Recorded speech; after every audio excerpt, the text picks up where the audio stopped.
Folks, Black Star Network is here. Hold no punches! I'm real revolutionary right now. Black power. Support this man, Black Media. He makes sure that our stories are told.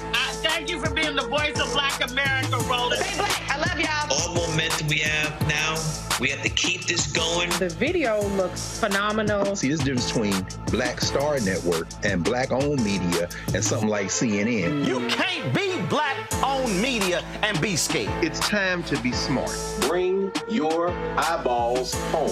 You dig?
Today is Wednesday, April 24th, 2024. Coming up on Roland Martin Unfiltered, streaming live on the Black Star Network. The Congressional Black Caucus is mourning the loss of one of its own. Congressman Payne Jr. of New Jersey died today at the age of 65.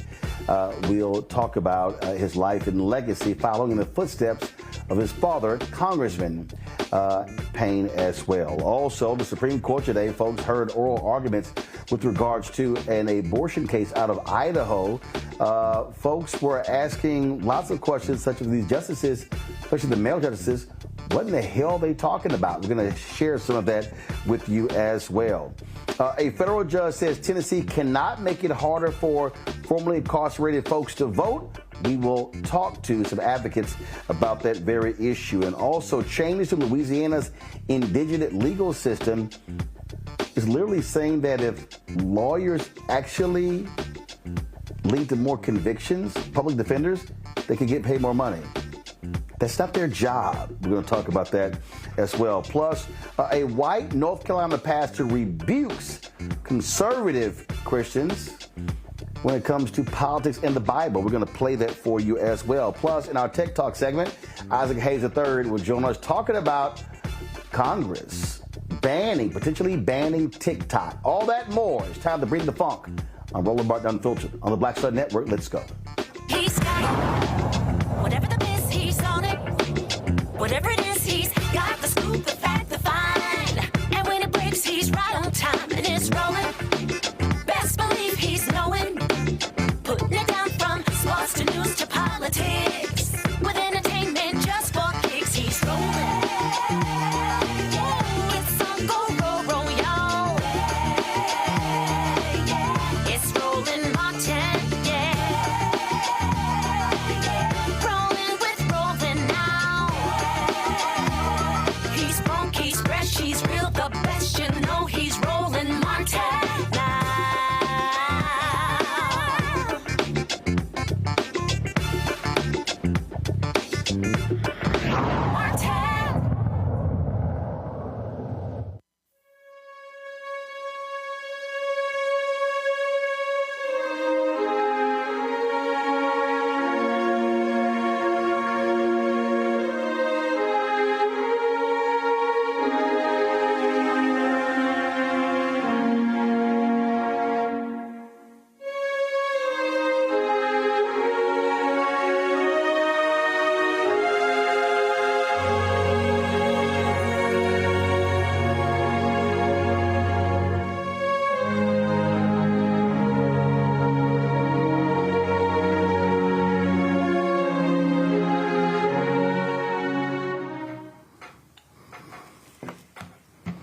Folks, members of Congress today, of course, expressed sadness at the death of Congressman Donald Payne Jr. Who was a six-term congressman out of New Jersey. He followed in the footsteps of his father, Congressman Donald Payne Sr., serving in Congress. As you saw in the photos there, he was someone who was quite colorful, if you will, when it came to his attire. He, of course, served the folks there from New Jersey. Congressman Payne was the council president there in Newark when he won a special election to replace his father after he passed away. Congressman Donald Payne Sr. was the first African-American lawmaker to represent New Jersey in Congress, and of course his son followed in his footsteps. He was 65 years old. He had been hospitalized earlier this month. He had long fought diabetes, and he suffered a heart attack. He also had failing kidneys as well. And so Congressman Donald Payne passes away at the age of 65. The White House has ordered flags to be lowered to have staff in honor of Congressman Donald Payne Jr. Once we get information with regards to information regarding his services, we will certainly let you know that. But again, sad news out of New Jersey today. With the news that Congressman Donald Payne Jr. Has passed away at the age of 65.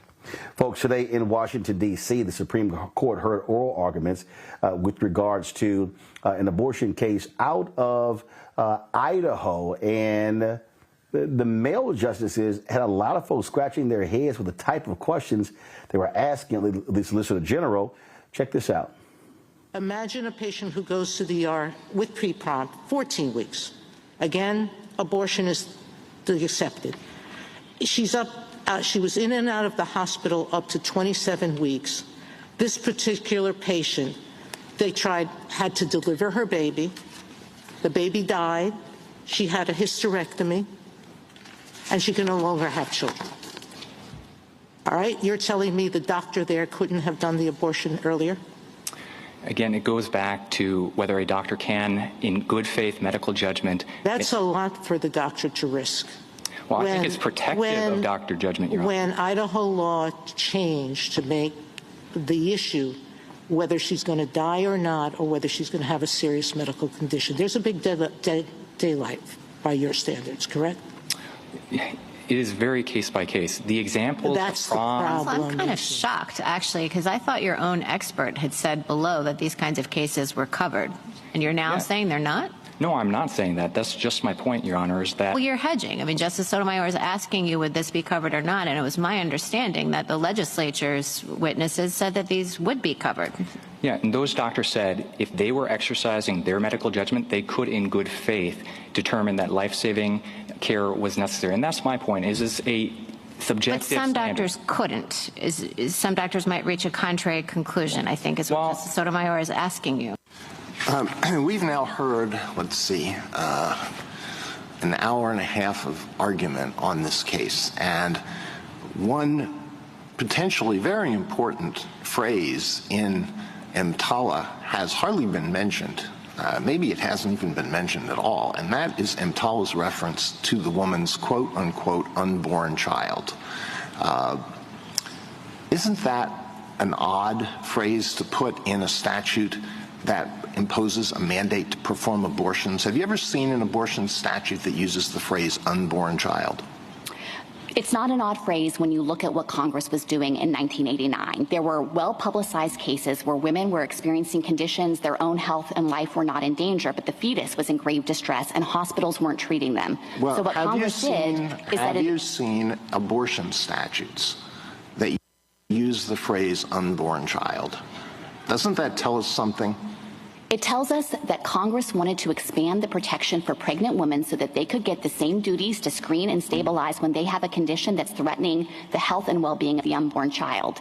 But what it doesn't suggest is that Congress simultaneously displaced the independent pre-existing obligation to treat a woman who herself is facing grave life and health consequences.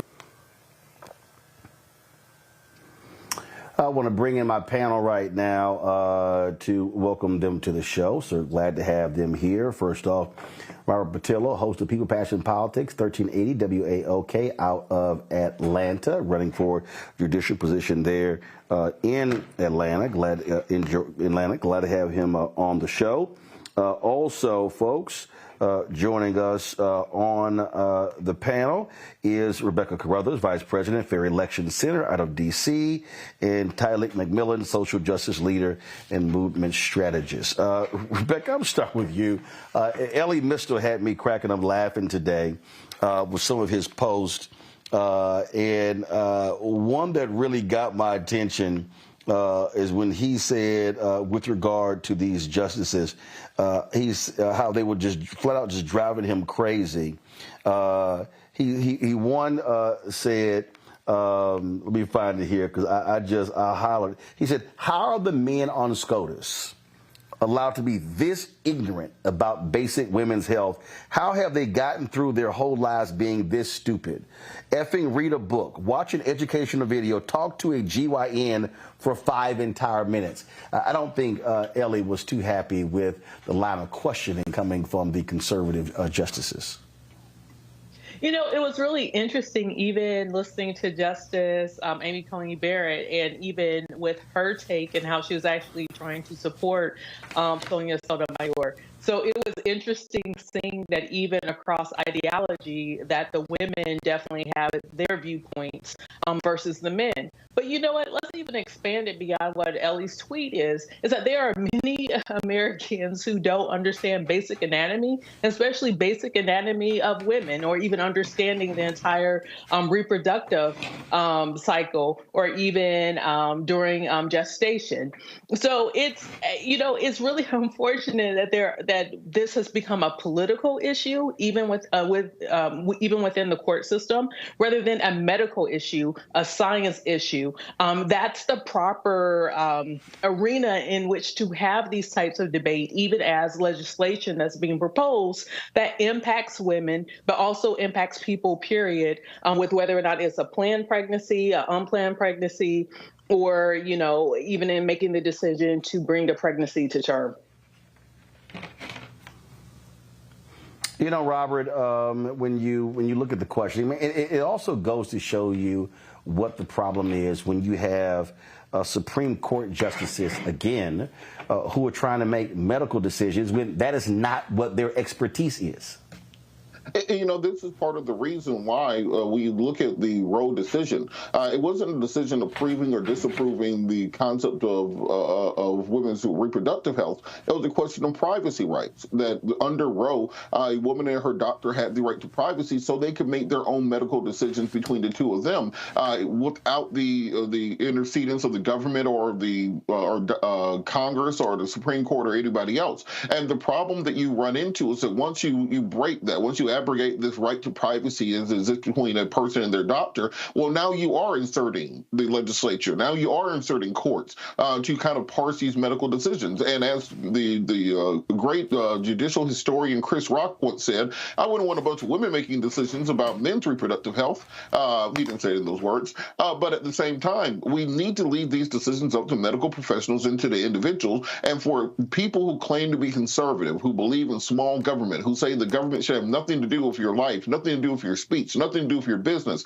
We shouldn't have any governmental regulations. It's very odd that the place that they draw that line is when it comes to women's health. Because as has been mentioned, as my wife tells me every time I have this conversation, men do not understand the conceptualization of what women have to go through on a daily, if not hourly, if not minute-by-minute basis. Or she articulated to me a few days ago, imagine having to sit in a meeting and keep a smile on your face and talk to people while your uterine lining is literally tearing out the middle of your body and working its way through your system. Most men will go home with a stubbed toe, let alone go through that. So maybe we should just shut the hell up and stay out of people's business and let them handle things as see fit. See, Tyler, the point that Robert makes there, that it is one about privacy and what you're dealing with here. I mean, we are seeing examples right now where doctors in emergency rooms are like, we don't know what the hell to do. We don't know if we could treat somebody. We don't know if we're going to be charged with something. And so, you know, this is why this thing is all over the place as a result of the Supreme Court's Dobbs decision overturning Roe v. Wade. Exactly. I will echo the same words as that my panelists said before, of leaving it to professionals and leaving it to folks who are professionals of their own body to make the choices of what happens with their body. Yet we have men and yet white men telling women what to do with their body, and yet there's no piece of legislation that tells men what to do with their body. So I will echo those same points of leaving that autonomy up to those who can make the decision about their own health. And also, as looking at the consequences of who's at the back end of this conversation, Black women continue to be at the brunt of the end of this conversation, who are 2 to 3 times more likely to die from complications and infant mortality. And so we must continue to echo and urge the courts and the legislatures to allow women to have control over their own body and to keep the legislature out of it and allow doctors and patients to have that conversation and that decision on their own. I got to have show one more of these Ellie Mister tweets. Ellie tweeted this, which I cracked up laughing when I saw it. He said, the SCOTUS men would literally know more about reproductive health if all they did was actually read the articles in Playboy.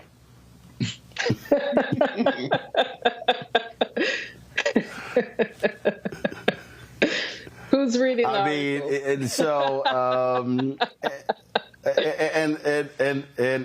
the thing here, Rebecca, is that, I mean, the reality is the conservatives, they've got a 6-3 majority, and unless an Amy Coney Barrett, who is extremely anti-abortion, unless she chooses to potentially side with a John Roberts, if he's going to side with the liberal justices, they likely are allow the Idaho law to stand.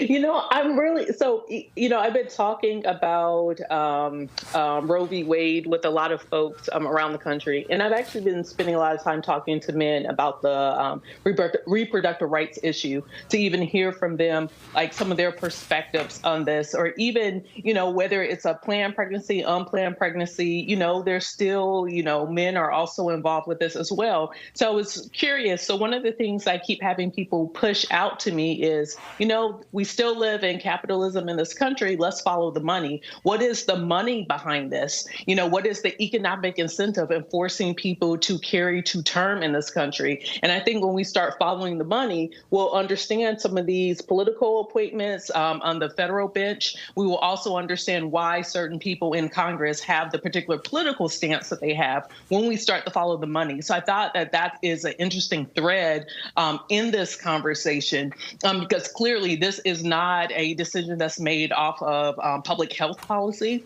because if it was a public health policy decision, we would not see these draconian laws in Texas, in Idaho, and in some of the other states. So it's interesting to figure out, exactly what is the economic incentive in these draconian laws. And Roland, also on that point, Robert, I think.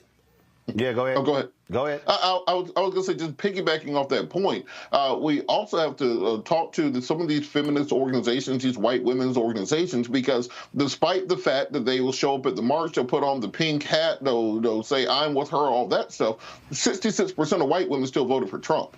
And these people are the ones who are raiding school boards. They are the people who are pushing these extremely conservative policies across the finish line. And we have to hold them to account, because often when things go bad, they say, well, black men are the reason that it didn't work out.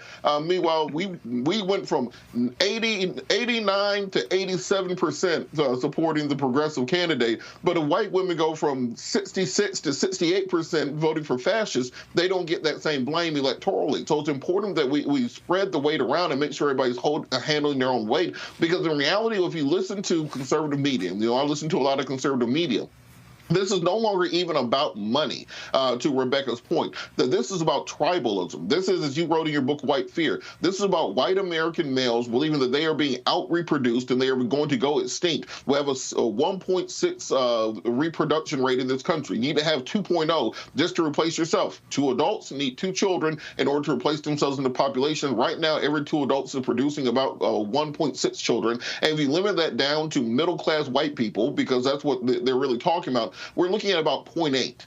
When it comes to educated middle-class white people and the number of children they have. So these are about creating laws that will force white women into being broodmares in order to repopulate the earth with a white majority. This isn't me making up things. This is what they say. This is Project 2025. So as long as we are talking about the next election and what has to happen, we need to ensure that our sisters on the other side that maybe be voting on national security, maybe we're voting on the border, maybe voting on trans women and women's and girls' sports, etc., understand that there is a plot out here to turn you back into a 1950s broodmare in the kitchen, barefoot and pregnant, to help repopulate the earth. And you can either be on the right side of history or you can get that frying pan. Well, and that's also why I was highly critical of a lot of those white women standing out in front of the Supreme Court with the Dobbs decision, when you had largely black groups, other than most racially diverse group was the one led by Reverend Barber, the Poor People's Campaign, who was getting arrested in the United States Senate over voting rights. All those white women were not out there, and I'm like, yeah, but y'all came out there with Dobbs, but it also was a voting issue. And so if you're gonna question that, then you need to also be dealing with voter suppression in this country, dealing with the removal of the changing of voting laws, switching of locations, all these shenanigans Republicans are involved in. You might want to be involved in that too. All right, folks. Going to go to the break. We come back. We're going to talk about federal judge making it clear Tennessee cannot stop folks from registering to vote who are formerly incarcerated. We'll discuss that next right here on Roland Martin Unfiltered on the Black Star Network. Be sure to support us in what we do. Join our Bring the Funk fan club. Your dollars make it possible for us to do what we do all across this country, covering the news that matters.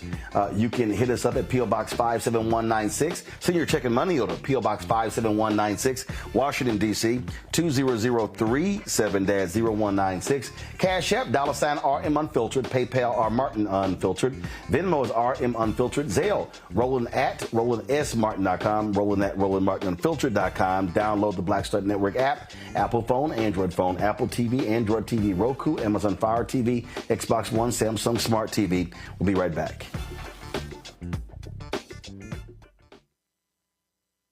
Fanbase is pioneering a new era of social media for the creator economy.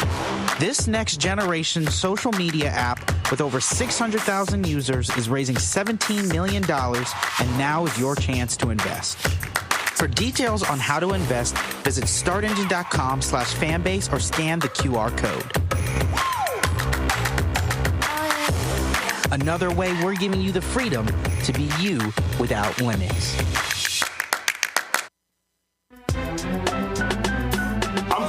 Muhammad, live from LA. And this is The Culture. The Culture is a two-way conversation. You and me. We talk about the stories, politics, the good, the bad, and the downright ugly. So join our community every day at 3 p.m. Eastern and let your voice be heard. Hey, we're all in this together. So let's talk about it and see what kind of trouble we can get into. It's The Culture, weekdays at 3, only on the Black Star Network. Next on A Balanced Life, we're talking everything from prayer to exercise to positive affirmations and everything that's needed to keep you strong and along your way. That's on a next A Balanced Life with me, Dr. Jackie, on Black Star Network.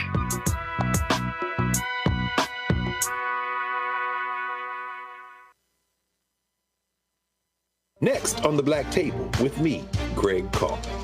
Dr. Kwesi Kanadu, author, scholar, and healer. He is one of the truly representative thinkers and activists of our generation. I had a dream, a particular night, and when I woke up, several ancestors came to me, and they came to me and said, "We really like what you're doing, but you have to do more."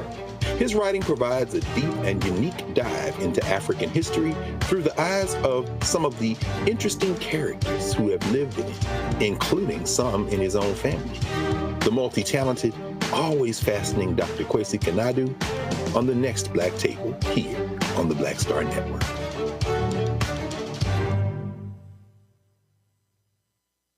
Hi, I'm Jo Marie Payne, voice of Sugar Mama on Disney's Louder and Prouder Disney Plus, and I'm with Roland Martin on Unfiltered.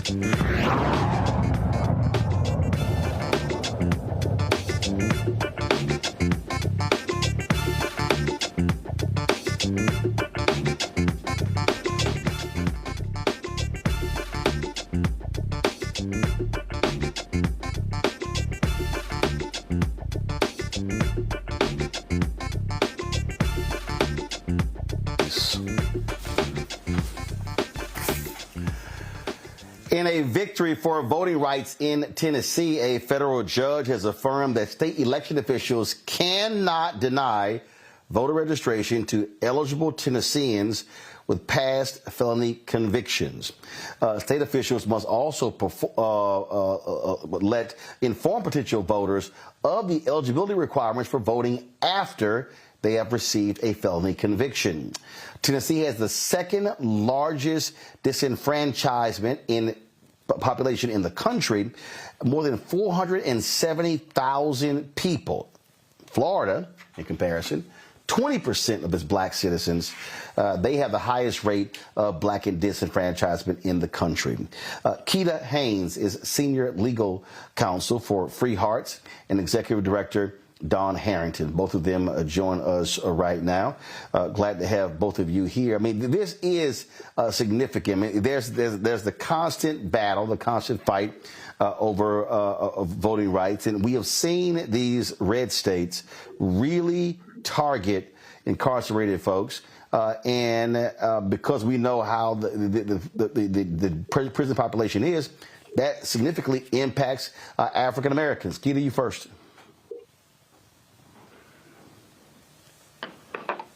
Yes, it absolutely does significantly impact African Americans here. Actually, Tennessee is number one when it comes to the disenfranchisement of African Americans in the entire country. And so, that really speaks volumes to the voter suppression that is really going on here in the state of Tennessee. And it also directly impacts us being able to have the political power that we need in order for us to influence the change that we all want to see here happening in the state of Tennessee. I'm sure people have seen all of the things that they're doing here in the state of Tennessee, in the legislature. And the fact that we are number one in the country for disenfranchisement of Black people, and because we're number two in the country with disenfranchisement, period, that's why we have what we have. That's why we have that supermajority Republican-led legislature that is just running roughshod over everyone in the state of Tennessee against all of our wishes. Dawn? Yes. Yeah, to what you said, you're absolutely right. And, we have 20% of African Americans disenfranchised in our state. Both Keita and myself are previously disenfranchised. And, we're able to get our voting rights back. However, for example, in my situation, I was only able to get my voting rights back because a national news story featured my story. But we know so many people that are not going to be able to have a national news story that features their story to get their voting rights back. And even from the point of us filing this lawsuit, things have gotten considerably worse. And we know these are voter suppression tactics that are actually targeted at the African American vote as well. So if we're talking about, so we look at this decision, first of all, is there any indication that Tennessee plans to appeal this decision? And obviously the election is in November, so they're going to have to really get aggressive in notifying people of their eligibility. And any idea how many people could very well be eligible to actually vote of this 470,000? No, there's really no indication of how many folks would be able to vote. And that's also a problem here in the state of Tennessee because the Elections Division is not required to keep any data regarding the number of folks that are disenfranchised, where they're living, how many folks would be impacted by this judge's ruling and stuff. So, we really cannot say. But as Dawn said, we just want to make it clear that this is just a small step, right? A very small victory, because as Dawn mentioned, things have gotten so much worse here in the state of Tennessee. And so even with this judge's ruling, there's still other barriers that people would have to even, cross, and all these hurdles just in order for them to be able to get their voting rights back. So while we, applaud the judge and, are celebrating this ruling, there is still so much work that has to be done in this state around rights restoration work. Yeah, absolutely. Well, At the beginning of we this, see what's happening. We see what's happening every single day with Republicans in the legislature. I mean, they're getting crazier every day with laws that are passed there. Don, go ahead. Yeah, I was just gonna say, and when this lawsuit was filed, we already had the most complex law of any state. The process that they make you to go through, we already had it to where we were an outlier before we filed this lawsuit. That's part of the reason why this lawsuit was filed. We were seeing that. From county to county, it was a roll of the dice if you were going to get the right information. From clerk to clerk, whoever comes to it, you might get the right information or you may get misinformation. And since then, they've actually made it even harder. Ever since our efforts of freeing the vote, they've made it even harder. So while we celebrate this victory, we want to also use it as an opportunity to say, really, the process of what people have to do. You have to pay in order to file, because you have to get your restore your citizenship rights, unless you can get a pardon, which is very rare. And the restoration of citizenship rights is a complex legal process that involves, paying a filing fee that's $159 to in excess of $212 that, really you technically need an attorney to do because there's complex things that involve legalese. You have to, we've seen court cases on this. They're super dehumanizing. You have to basically prove your rights to get your voting rights back.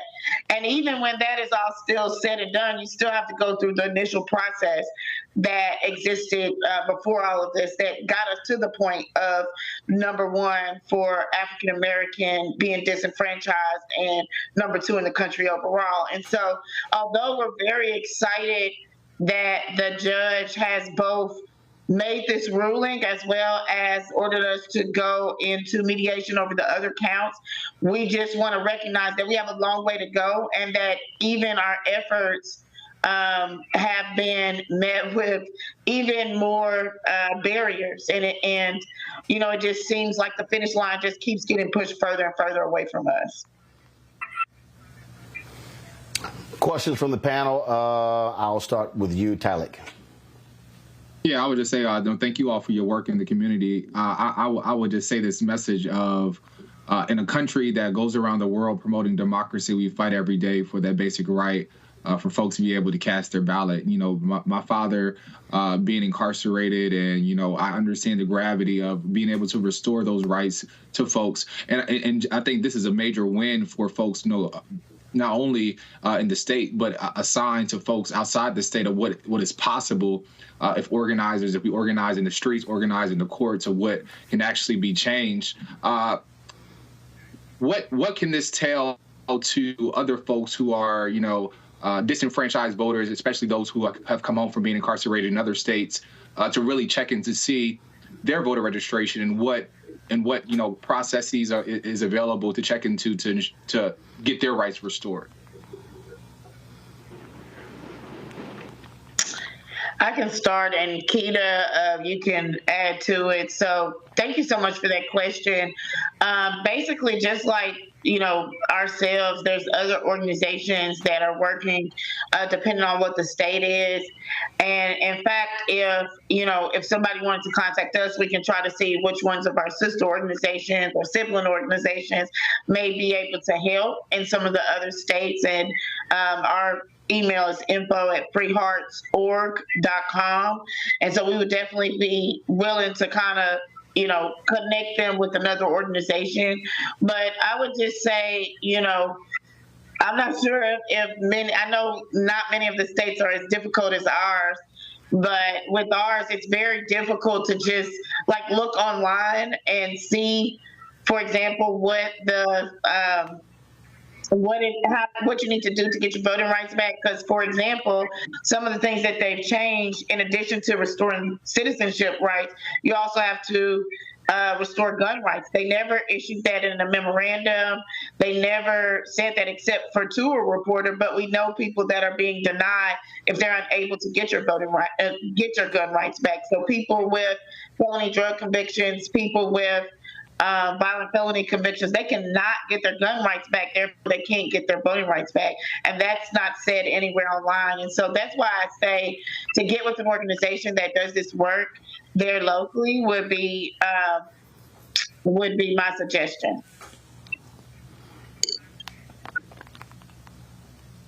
Rebecca? Don and Keita, thank you so much for all the work that you're doing. I lead a national voting rights organization. We do litigation, and this is one of the issues that we've litigated on a federal level. One thing that I will say, just from watching what Florida is doing, is that in 2018, when we saw that there was a rights restoration amendment that passed in Florida, we immediately saw the Florida legislature pass, in essence, what is a poll tax, which a lot of advocates, a lot of groups sued the state. So my guess in Tennessee, the Tennessee Republicans are going to pick up from what the Florida Republicans did, especially with this scheme of not making it easy to understand who is eligible, and then making it a multi-step process in order for people to then assert their eligibility. So my question for you all, my guess is this is going to be a 10-year fight in order to have true rights restoration in the state of Tennessee. So what actions are you all's organizations doing in order to set up a legal fund? Because this is going to end up being a long slog. Yeah, I mean, this has already been, a multi-year fight, right? Free Hearts has been doing rights restoration work for years, introducing legislation for years, and to your point, just this year we actually had legislation where we would expand the electorate, right? And that bill actually, got killed in subcommittee. Then there were two other bills that two Democrats had that would actually kind of help some with the restoration process. And we did a lot of work, with testifying, making sure that the legislators on the committee understood the law because legal did not. And so we put a lot of work into that. For one bill, we brought in several people to testify to talk about how this was impacting them. And both bills were able to get out of the subcommittee. But then when it got to full committee, then they sent them to what they call summer study, which essentially is where bills go to die, right? And so, the Republicans had an opportunity to fix this, just this session, and they chose to send the bill to summer study. And so, what we're going to do is that we're going to say on the committee chair and demand that we have a summer study around, these two pieces of legislation, just so that it will help with the process again, because I want to make it clear that this process now, it is extremely difficult. I mean, we cannot say that enough with what this process is, with people having to go to court, with folks having to get their full citizenship rights restored, and what all of that entails, right? I mean, you're going back into a courtroom in front of a judge. You have a DA that can also oppose this, right? So people are literally being put back on trial again for their entire lives just to be able to get their voting rights back, right? And I saw this quote earlier this week, and it says, "Why should I have to show you my blood for you to realize that I'm human?" Right? And so that's where we are with this, because it's just people have to come here, and people, like Dawn said, it's a dehumanizing process with having to go back in front of the court, having to go back in front of the judge, having to have your case relitigated all over again, and again, just to be able to vote, right? That's what we're talking about, is just to be able to vote. This is what folks are having to do. And so, we are prepared, to fight this thing to the end. We know that this is going to be a multi-year fight. We do have a Free the Vote fund that was set up a few years ago where, folks can donate. We have called on all kinds of national organizations to come in to try to help us with this fight, because what we always hear is that it takes a lot of manpower, right? Which we know that, being here and doing the work that we do on the ground, we do know that it takes a lot of manpower. And so we are just really pulling resources from everywhere that we can, from people that want to donate, from lawyers that want to help do this pro bono, to national organizations that may have the capacity to come and to help. I mean, we are literally shaking all the trees that we can in every shape, form, or fashion, because we do understand that, not only is this going to be a multi-year fight, but it's also going to be an uphill battle. But it's one, that we are ready for, and that we are determined and committed to the cause. If I may do a quick follow-up here. So with this particular issue, this is happening in many other states as well. And one thing that we're seeing is that when there are these super majorities or overwhelming majorities in these state houses, such as Tennessee, one thing that we've seen from Republicans on this issue is that their unwillingness to actually do something, so everything dies in committee. And so that's one of the reasons why many national organizations doing this in multiple states, it's understanding that there is going to be a long-term litigation strategy around this in order to move the needle. Because otherwise, like you said, each time someone wants to assert their rights, they're going to be thrown into court. Or in certain states, we've now seen it is basically a felony in some states if you're registering to vote and it is unlawful for you to register to vote, i.e. you're still on papers. So that's one of the reasons why I'm asking the question about the litigation strategy, because in effect, the Tennessee legislature in its current form with gerrymandering is not going to be pro rights restoration. Right. And so, speaking to the litigation strategy, so we have the current lawsuit right now. And as Dawn mentioned, that lawsuit was filed before um, the summer when they changed the process and again, it moved that needle. And while some of those issues could be incorporated in that lawsuit, also, these are also different issues, right? And so, that's the thing. And so, because this is just so new with what they have done, particularly with saying that in addition to getting your full rights of citizenship back, that includes gun rights, that was just something that the elections coordinator said back in January. And so we are just now moving through the process because I will tell you, the way that this has to be done, I spoke with a probation officer who has to fill out what we call the certificate of restoration after a person goes to court. And I spoke with her 2 weeks ago. And what she had told me is that since the one person that we know who filled out his certificate of restoration, who was denied, by the way, she says she's had none, zero, right? And so essentially what the elections commission has done with their new policy is that it has completely frozen the rights restoration process for folks here in Tennessee. And so in order for us to be able to use this legal strategy in court, we've got to be able to get people into court to first file these petitions. And again, it's traumatizing for people to have to go back into court and have to experience all of this again. And some people it's just like, hey, like, I don't want to do it. And then also some people who cannot get their gun rights back because they have a violent felony or a felony drug offense, they are just like, well, I'm not going to get my voting rights back anyway, so I'm not even going to go through this process, right? So we're just in the beginning stages of this second piece. But we do have one case that we are working on right now where someone was denied because they could not get their gun rights back. And so, like I said, this is in the very, very infant stages because it's just been something that's so new. And, we have been educating the public on what this new process is and encouraging people that even if you cannot get your gun rights back, let's still file this because we can't change this until we file something in court and folks are denied, and then we can start filing these lawsuits. So we're in the beginning stages of this. We're educating the community, making sure that we are filing petitions in court all across the state of Tennessee. There's lawyers as soon as all across the state of Tennessee. So we're definitely gearing up for the fight for sure. But feel free to come and join us. Look, federal voting rights too. Federal voting rights. I think. Robert, your question.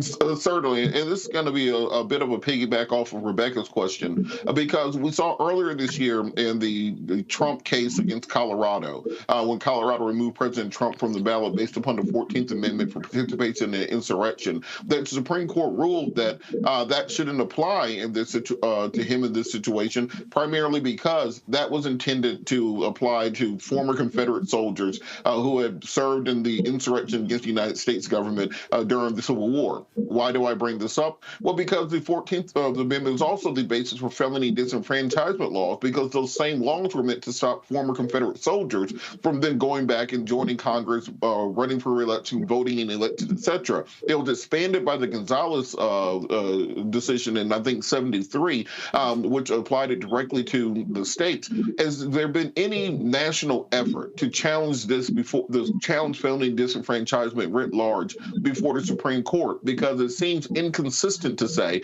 that President Trump cannot be held liable under the 14th Amendment because he didn't participate in an insurrection against the United States as contemplated during the Civil War, but say that regular felons or regular people who've been convicted of felony that they are not that they can't vote based on the same law.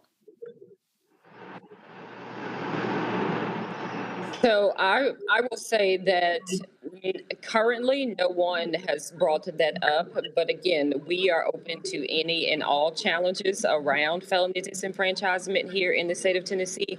I do know when you talk about the Supreme Court, I do want to say that sometimes national organizations can be hesitant just because of the makeup of our Supreme Court here in Tennessee, which is kind of part of the reason why we are even here today, because of a Supreme Court ruling back in July, right? No one ever thought that the Supreme Court would say what they said, and then that the Elections Division would interpret it the way that they had interpreted. And so, so that's kind of where we are, because again, like I said, we've talked with several folks and they was just like, well, I think, we could possibly win in the lower courts, but this is going to go to the Supreme Court. And, do we want to take the chance of the Supreme Court, doing the same thing that they did back in the summer, and now it's going to impact everyone that's trying to get their voting rights back. So, that's kind of where we are. But again, like I said, we are open to every conversation that we could possibly have about how we can challenge felony disenfranchisement here in the state of Tennessee. All right, folks, we certainly appreciate it. Keep up the good work, and we'll stay on top of this as well. Thanks a lot. Thank you. Thank you for having us. All right, take care. All right, folks, gotta go to a break. We'll be right back. Roland Martin Unfiltered right here on the Black Star Network. I was just in my backyard. I was manifesting about life. I said, I would love to come back because it was a great time, and these kids need that right now. They need that male role model in the schools, I think. Even on TV. Because people are scared to go into the high school. The high school, you know what I mean? I would love to bring it back, and I think we can bring it back. What do you think? I think we'll ask the people. I would ask your people. We'll do a poll. Y'all want to hang him, Mr. Cooper? Yeah, I say, let's go. We all look good, Holly looked good, Raven looked the same, Marquise, Don Lewis. It'd be funny to have the bullshit you see out there on TV now. God damn. What the fuck? What happened to TV? It's some. I'm like, oh my God.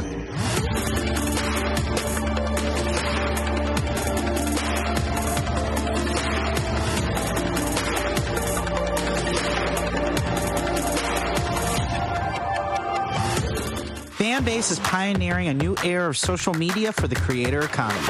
This next generation social media app with over 600,000 users is raising $17 million, and now is your chance to invest. For details on how to invest, visit startengine.com/fanbase or scan the QR code. Another way we're giving you the freedom to be you without limits. This is Essence Atkins. It's the Love King of R&B, Raheem Devon. It's me, Sherry Shepard, and you know what you're watching. You're watching Roland Martin Unfiltered.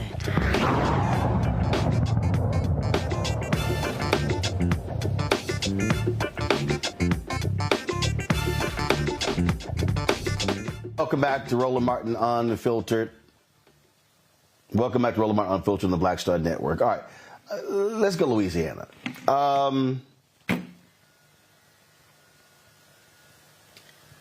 Tennessee is nuts. 100%.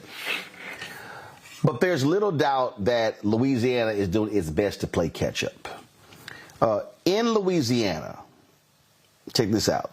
They passed a bill in March giving Republican Governor Jeff Landry more command over the state's public defender system. Now, district defenders were told about potential pay cuts, also reversing raises. Now, mind you, this is the same state where they had a massive backlog in public defenders and already little pay for folks who have been arrested. The state literally is encouraging public defenders to open private practice. Now, check this out. The plan also ties public defender pay to fees that their clients must pay their office whenever they're convicted.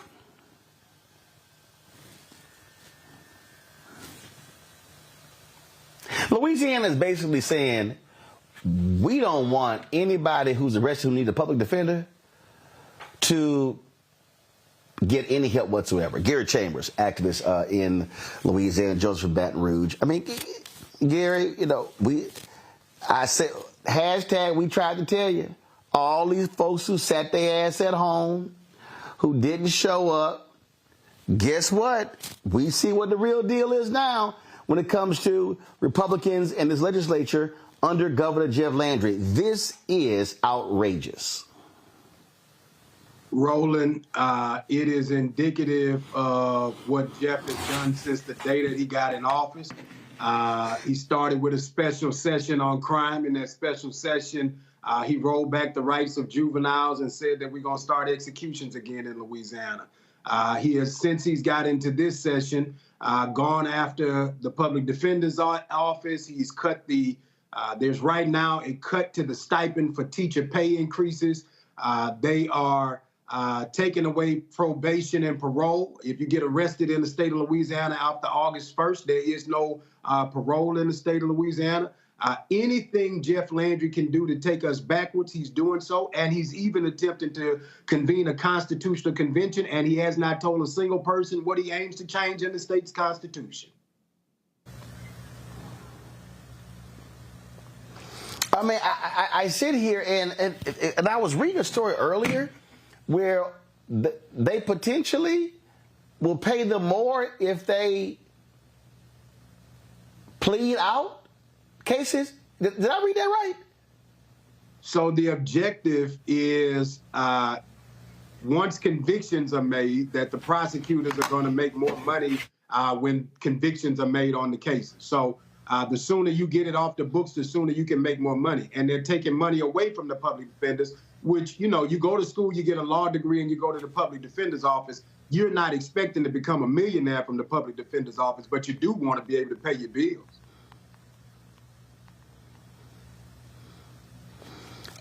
It's absolutely crazy, stunning. Robert, your thoughts?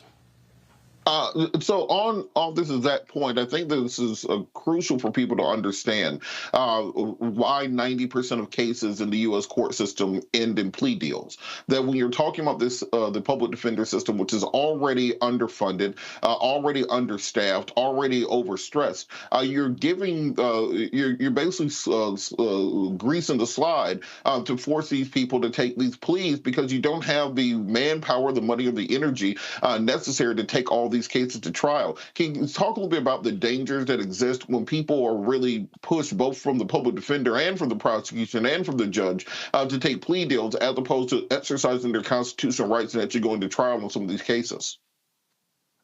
Well, we know firsthand that over and over people are exonerated for crimes that they did not commit, right? And so if you don't have the ability to have fair representation or a representation that actually wants to try to find out your innocence or prove your innocence, you're at a disadvantage. The other thing is, over the last 8 years, Louisiana had John Bel Edwards, who was a Democrat as governor, which a lot of the policies that he put in place was to help us address some of the criminal justice issues we have or the inequities within the criminal justice system.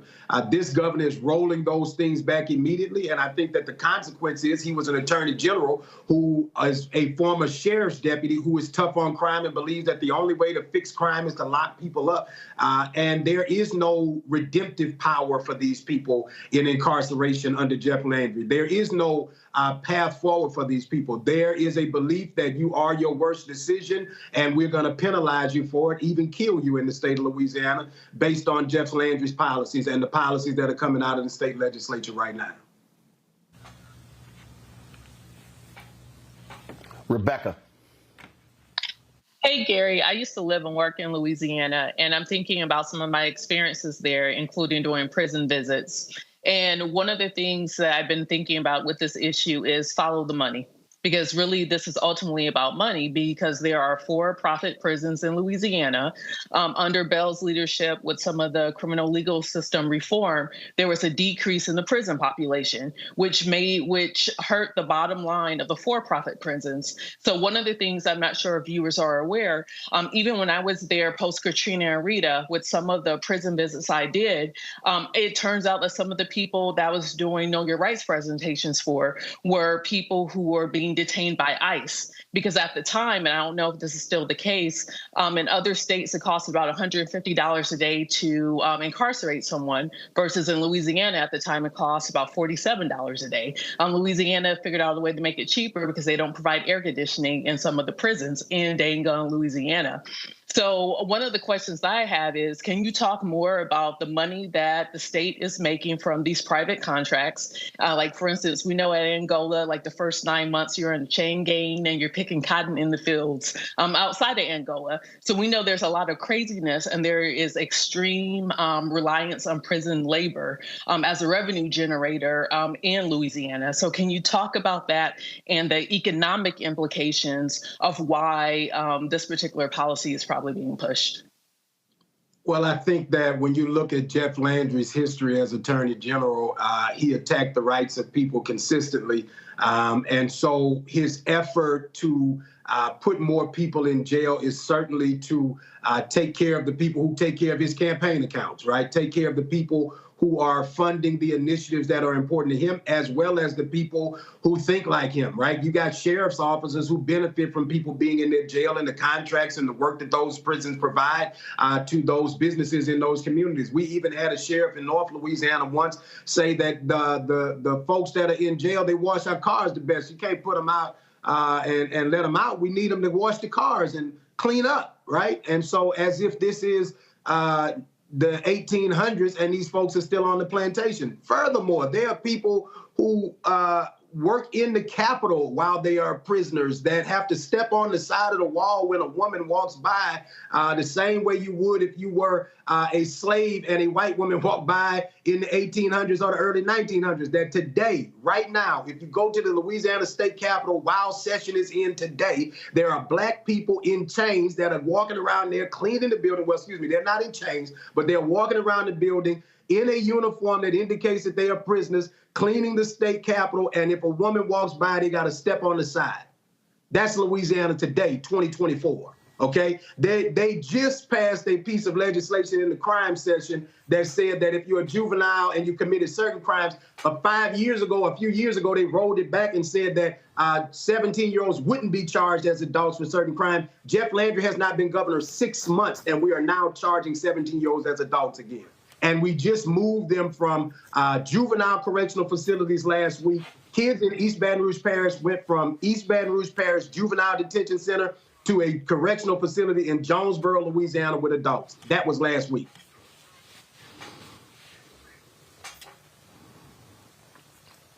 Wow. Absolutely unbelievable. Tyler? Yeah, Gary Chambers, I want to thank you for your leadership and your voice. You have inspired generations since I have watched you, and so thank you for your service and your voice. I would say I will echo those same words as it was mentioned before. Following the numbers, as we look at it, over 65% of Louisiana's prisons are populated by people of color, in particular Black people, and over $625 million Louisiana spend every year in corrections, and over 40% of those crimes are nonviolent as it relates to drug or property crimes. What is the community saying in regards to the money that's being spent out and the targeting of communities of color, in particular Black folks, where their money is going to this system, but yet the governor is saying throw more people in jail? I think that the community is stunned today. I think that folks who didn't vote, that's always in the comment section talking, they didn't believe that he'd hit them this fast, this hard. And now that he is, people are trying to figure out which way they're going to go. The truth is the only way you're going to go is to vote in the next few years, because I hope you're holding on and finding some lawyers so that we can sue, because the only way we're going to stop some of this is litigation. Also, hopefully Judge Shelley Dick is going to give us a map that's a fair map and call for new elections in Louisiana. If we get new legislative elections, then they won't have a supermajority in the Senate and the House. We'll pick up more seats in the Senate and the House for Black representation, and that will impede some of what they have. But we still have to get people in the attitude and disposition of understanding that you have to vote in every election, even when there are people on the ballot that you're not excited about, because we don't vote to get excited. We vote to get the job done, because we're paying taxes into a system system where people are abusing our resources rather than using our resources to help our communities.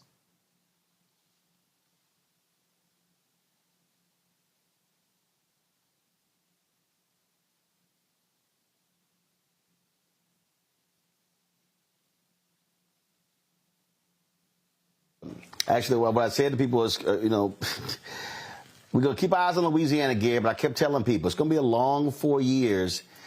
And when you sit out, when you choose the couch over the ballot box, I don't want to hear a damn thing. That's right. That's right. Thank you always, Roland, for illuminating what's happening down here. It's going to be a rough ride, but I got my cowboy boots on. I'm ready, brother. All right, then. I appreciate it, bro. Thanks a lot. You be well.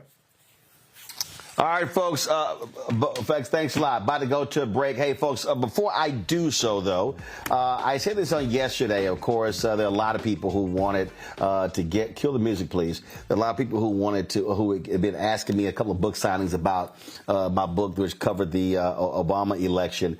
And I said, you know what? I said, look, we got some. So there are only about 500 copies left. I probably got about 200 over that I've already signed, autographed. We're going to be mailing those out. And so if you were interested in getting this, actually, I cut the price when it initially came out. The book was selling for $20. I cut the price, and so it's $10, $5.99 for shipping and handling. And again, we only got 500. When we're out, we're out. I'm not printing it again. So if you want to actually get an autographed copy of this, $10 plus $5.99 shipping and handling, I'm going to personally autograph it. And as I said, it's my coverage of the election. There are some wonderful photos in here of the stuff that I shot as well. In addition to this, there is a DVD with my interviews with Barack Obama, Senator Barack Obama, Michelle Obama, which won TV1's its first 2 NAACP Image Awards. If you want to get a copy of this book, go now to RolandSMartin.com/thefirst. RolandSMartin.com/thefirst. Like I said, only 500 copies, folks. When I sign and ship all of them, that's it. Not going to reprint them again. And so if you want to get that, go to RolandSMartin.com/thefirst. All right, back in a moment. Fanbase is pioneering a new era of social media for the creator economy. This next generation social media app with over 600,000 users is raising $17 million, and now is your chance to invest. For details on how to invest, visit startengine.com/fanbase or scan the QR code. Another way we're giving you the freedom to be you without limits. On the next Get Wealthy with me, Deborah Owens, America's Wealth Coach, have you ever had that $1 million idea and wondered how you could make it a reality? On the next Get Wealthy, you're going to meet Liska Askalise, the inventress, someone who made her own idea a reality and now is showing others how they can do it too. Positive, focusing in on the thing that you want to do, writing it down, and not speaking to naysayers or anybody about your product until you've taken some steps to at least execute. Liska Askalise on the next Get Wealthy, right here, only on Black Star Network.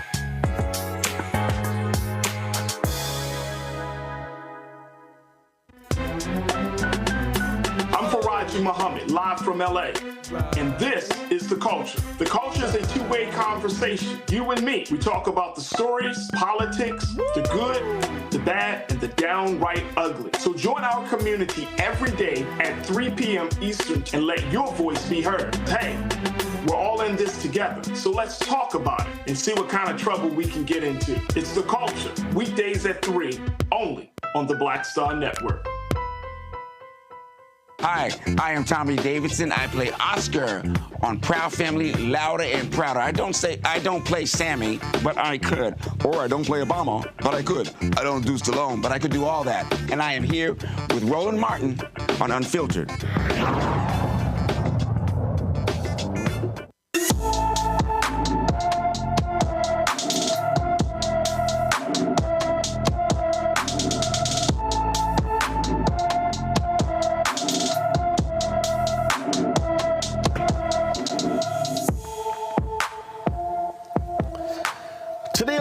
been missing from Albany, Georgia since March 12th. The 26-year-old is 5 feet 2 inches tall, weighs 92 pounds, with black hair and brown eyes. Anyone with information about Tennille Ward should call the Albany, Georgia Police Department at 229-431-2132, 229-431-2132. All right, folks. Remember a couple of weeks ago, that idiot Donald Trump joined Lee Greenwood to announce his own U.S. Bible that also has a U.S. Constitution in it. And oh, Lord, these crazy white conservative evangelicals, Trump MAGA-loving people just lost their mind. Didn't sit quite well with a North Carolina pastor, Lauren Livingston of Central Church in Charlotte. Is going viral after he issued a scathing rebuke. Did not mention Trump by name, but in his supporters, but we damn sure knew who he was talking about. People that don't read and pray will get politics mixed up with church. They start mixing and meshing together. That's why some of you bring politics into the church. You think that politics is spiritual stuff. Politics is of this world. You think it's your duty to be political about this, that, and the other. No, your duty is to serve the Lord your God with all your heart, mind, soul, body, and strength, and love your neighbor as yourself. Don't be talking to me about my spiritual responsibility to vote. I don't have a spiritual responsibility to vote. I have a civic privilege. Don't be telling me that voting is spiritual. See, that's what happens when you don't read and pray. When you don't read and pray, you say, wow, there's a Bible out now that includes the Constitution and the Bill of Rights. Isn't that wonderful? No. No, it's disgusting. It's blasphemous. It's a ploy. Are you kidding me? Some of you are so encouraged by that. Let me tell you something. The gospel is not an American gospel. It is the gospel of the Lord Jesus Christ.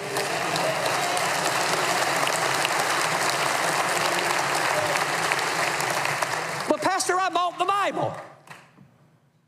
Really?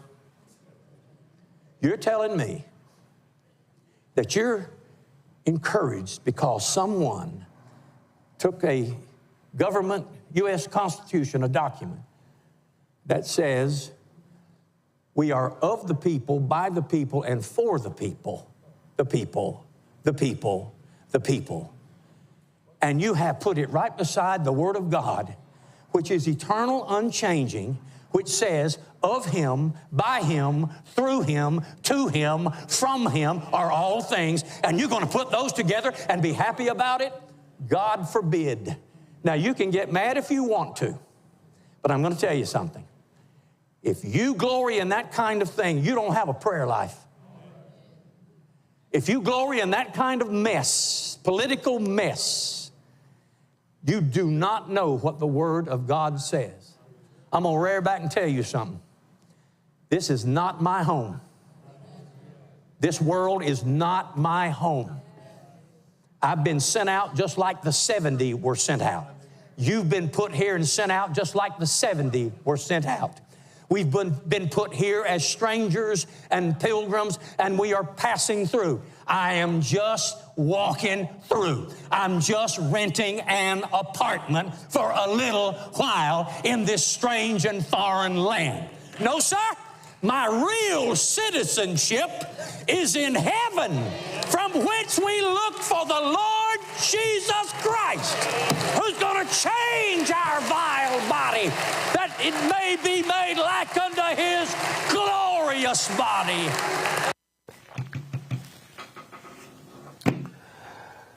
As I said, he did not name any one by name, but he laid it out there, Robert.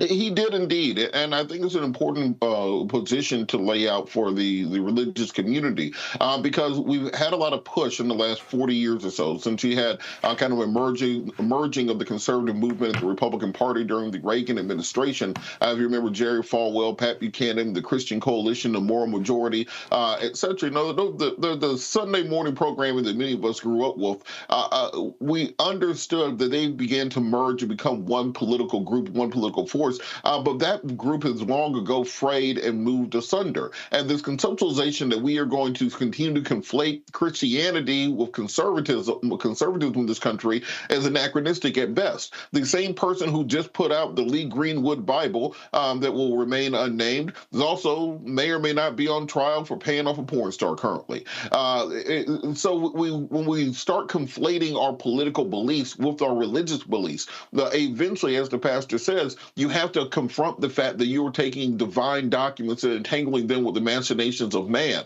And as long as you do that, you're not being true to either side of that discussion and either side of your belief system. And we have to begin moving those. We either need to move those things apart or hold the political parties and our political dynamics into the standard laid out there. If you're going to talk about being a Christian party or a party that believes in the Bible, well, you have to let those immigrants in, because that's what it says in the book. You're going to have to feed those homeless people and clothe those homeless people. You have to provide housing for the people who don't have access to such. The reason that there's a separation between church and state in America is just to avoid those sorts of dynamics that exist, and then the conflicts that exist when you start saying that one particular religion is the one that is granted favor by our political process, because the only thing that comes out of that is death and warfare. So I want more pastors to take this position. I want more people in the community to take this position and understand that you're not doing a service either to your congregation or to the God that you report to believe in once you start conflating that with your Christian beliefs. Rebecca, these folks ain't godly. These folks are not godly. They do not vote upon their Christian principles at all. They are religious frauds. I mean, maybe they're godly with the God that they believe in, but it's not the God I believe in. I mean, I believe in Black Jesus. No, but they ain't godly. No, they ain't godly. They ain't godly. Nope. I mean, they're not godly. I mean, these are the same people who turn their backs on the immigrants and turn their backs on people of color. And Jesus was not blonde hair and blue-eyed. So, I mean, clearly, I don't think that my religious beliefs are these people's religious beliefs that are who are part of the cult of white nationalism. And right now, their God appears to be Trump. But that said, and on a serious note, good for him. Especially hearing this coming out of North Carolina. I was actually trying to look up and figure out what denomination that Pastor Livingston is affiliated with, because I was trying to figure out if he was part of the Southern Baptist Convention, but I couldn't find that information on him. But, at some point, there has to be daylight with those who are saying that they believe in a merciful God. There has to be some type of daylight between what these people are pushing out to their congregation and what they're hearing from Trump. Because at the end of the day, I don't know how you stand with someone who has 91 indictments pending, who says all the crazy stuff that he's saying, and then say that you're a follower of Christ. And it's not even and my issue with this on faith isn't even because Trump it has these indictments, but from the actions and things that Trump actually says. I don't understand how that's consistent with a gospel of peace. So, good for him. I don't know anything else about him. Maybe people would dig. Hopefully there isn't crazy stuff about that particular pastor. But at least on this thing, I think he's right. Tyler? I would agree. I think Trump has shown himself to play in folks' faces, and yet here he is, playing in the faces of folks in religion. And we saw that when he walked out in the middle of the protest and cleared out the way and put his Bible up in front of during the George Floyd, protest eruption. And so I think And as much as they talk about religion, as mentioned before by my fellow panelists, it has to coincide with that belief. You know, the Bible talks about in Matthew, and as much as you have done unto me, you have done unto others. So as much as you have kept food off the table of others, you have kept the food off the table of him. And as much as, you have kept the people from being able to access housing and folks be able to access, things for their health, you have done it unto him. And so that has to coincide with one another. And I think clearly here, they're serving, I don't know who they're serving, but as mentioned before, they ain't serving the God that I pray to every night. But they're playing games with the wrong one. Well, but that's exactly who they are. And again, we see how fraudulent they are in their decisions. I'm looking for this tweet from the always pretty ignorant Franklin Graham, the son of Billy Graham. I take no direction. I would never follow Billy Graham anywhere. I wouldn't follow him around a grocery store with the crap that he says, because all he does is carry the water of Donald Trump. And, the excuses that they make for this thug are always quite interesting, Robert, because that's what they do. In fact, look at this. And this is the same fool who had the audacity to question the faith of President Barack Obama. Well, I mean, he's a Christian if he says he's a Christian, yet he will defend Trump at any point. So check this out. Look at this tweet right here. This is this fool here. Pray for former President Donald Trump. His enemies want to do everything they can to destroy him, to put him in jail, or to drag out this trial to prevent him from campaigning. I'm not telling you to vote for him. I'm asking you to pray for him. At nowhere in there did you see Franklin Graham say, hold the thug accountable if he did the things he's accused of.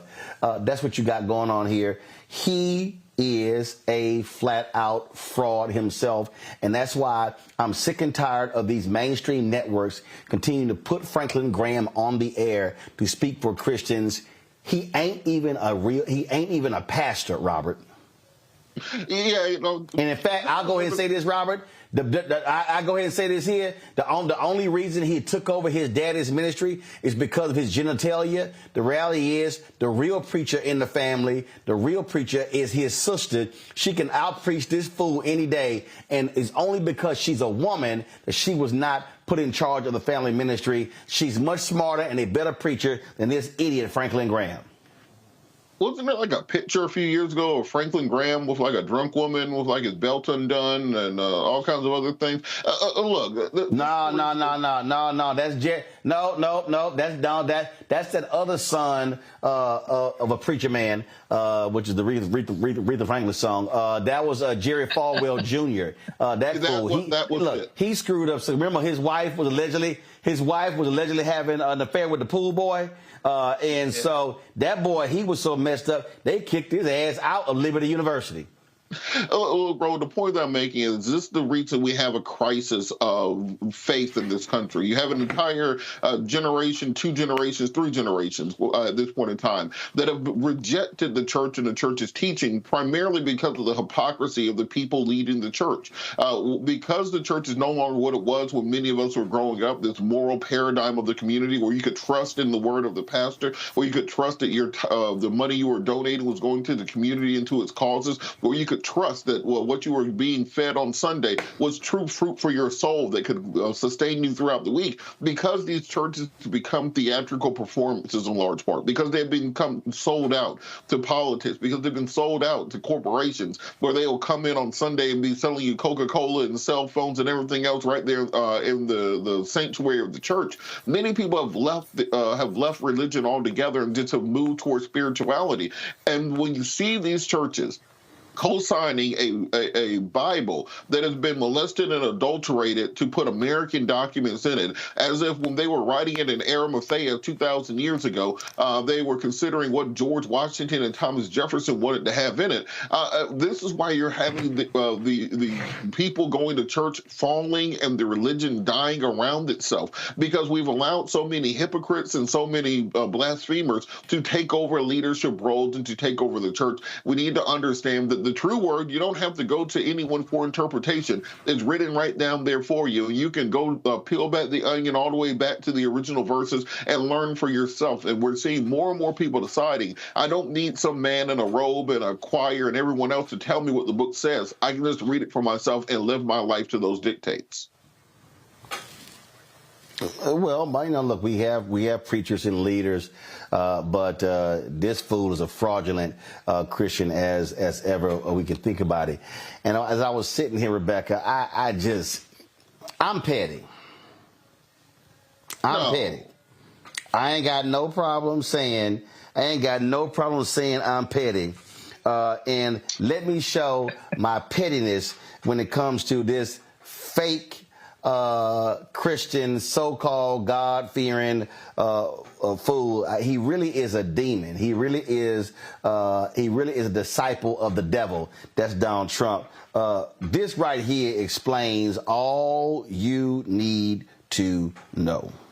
I'm wondering what one or two of your most favored Bible verses are and why. I wouldn't want to get into it because to me that's very personal. You know, when I talk about the Bible, it's very personal, so I don't want to get into verses. I don't want to get into... There's no verse that means a lot to you that you think about or cite? The Bible means a lot to me, but I don't want to get into specifics.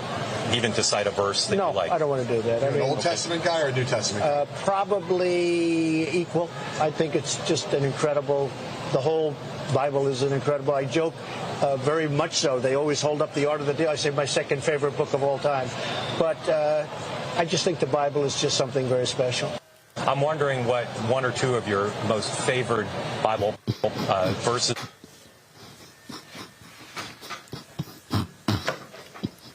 You know, Roland, my daddy used to pastor, and at one point I had 4 sets of... Wait. Hold up. I got to run that back.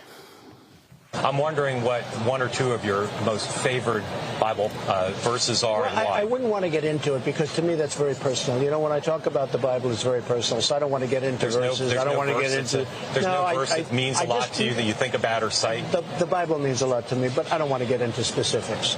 Even to cite a verse that you like? No, I don't want to do that. Are you an Old Testament guy or a New Testament guy? Probably equal. It's just an incredible... The whole Bible is an incredible... I joke... very much so. They always hold up the Art of the Deal. I say my second favorite book of all time. But I just think the Bible is just something very special. I'm wondering what one or two of your most favored Bible verses are and why. I wouldn't want to get into it. Rebecca, go ahead. So at one point, I had 4 sets of aunts and uncles who were pastoring Kojic churches. So definitely grew up in church. And I think I might have been a teenager, and my dad was asking me my favorite scripture. And you know what I told him? I said, my favorite passage is when Jesus showed up to the temple and whipped those people's behinds. I said, that's my inspiration of Jesus. I said, the meek and mild stuff, y'all can keep it. But what happened while... Here, that's my favorite. But here's the bottom line. The Bible also says, render unto Caesar what is Caesar's, i.e. pay your taxes. If some of these churches had to pay taxes, I don't think some of these churches would exist anymore. And what's unfortunate is that we're seeing with the rise of white nationalism in this country, it has happened because of the Christian right, which really isn't using the Bible, but is pushing the spirituality of whiteness and the superiority of whiteness. Where the Spirit of the Lord, 2 Corinthians. I got more petty. I just got to be petty. Here we go. But 2 Corinthians, right? 2 Corinthians 3:17. That's the whole ball game. Where the Spirit of the Lord, right? Where the Spirit of the Lord is, there is liberty. And here there is Liberty College, but Liberty University. But it is so true. But 2 Corinthians, right? 2 Corinthians 3:17. That's the whole ball game. Them fools at Liberty actually clap for that.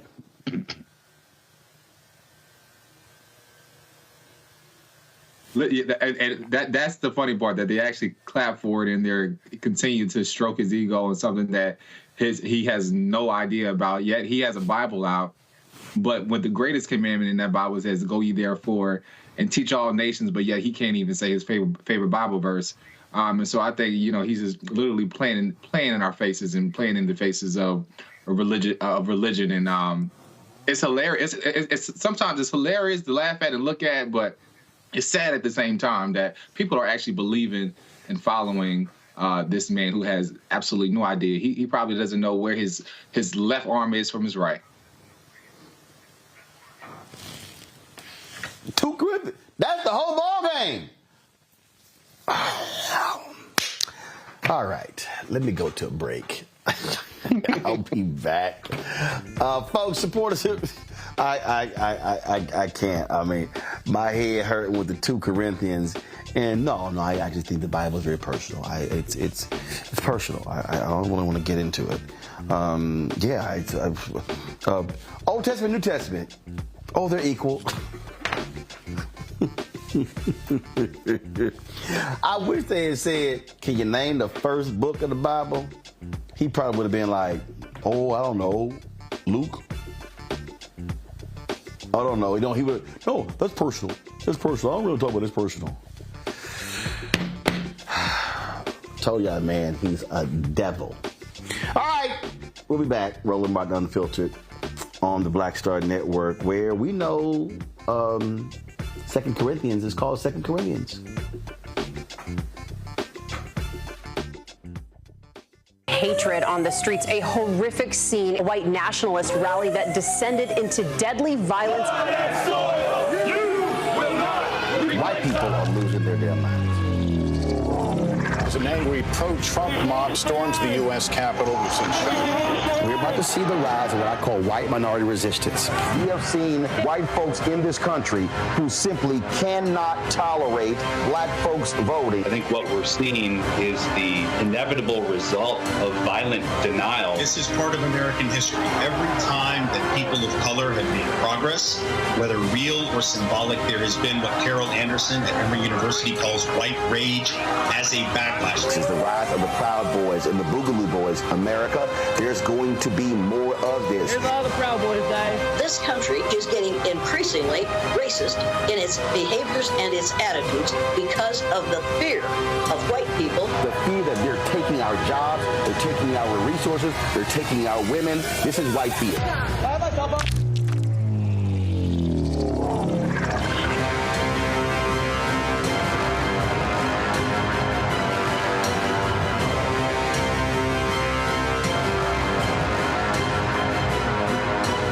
When you talk about blackness and what happens in black culture, we're about covering these things that matter to us, speaking to our issues and concerns. This is a genuine people-powered movement. There's a lot of stuff that we're not getting. You get it, and you spread the word. We wish to plead our own cause.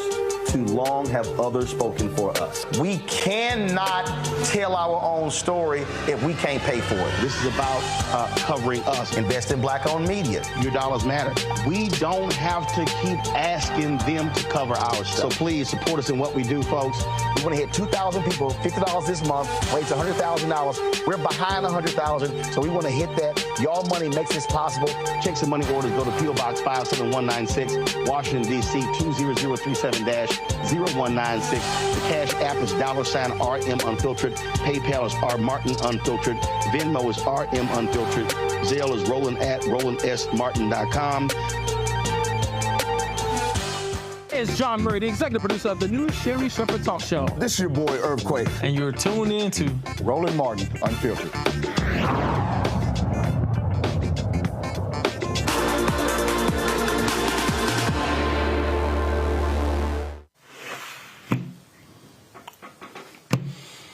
Whoa! Oh, Nelly. Guess what? Arizona has handed down indictments regarding the fake electoral scheme tied to the 2020 election. Among those folks who have been indicted, Rudy Giuliani, Boris Epstein, Mark Meadows. Here is Arizona Attorney General Chris Mays with the announcement of the indictment. Hi, I'm Arizona Attorney General Chris Mays. Let me start by thanking everyone for your patience as we conducted a thorough and professional investigation over the past 13 months into the fake elector scheme in our state.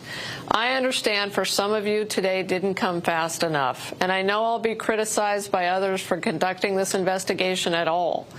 But as I have stated before and will say here again today, I will not allow American democracy to be undermined. It's too important. The investigators and attorneys assigned to this case took the necessary time to thoroughly piece together the details of the events that began nearly 4 years ago. They followed the facts where they led, and I'm very proud of the work they've done to date.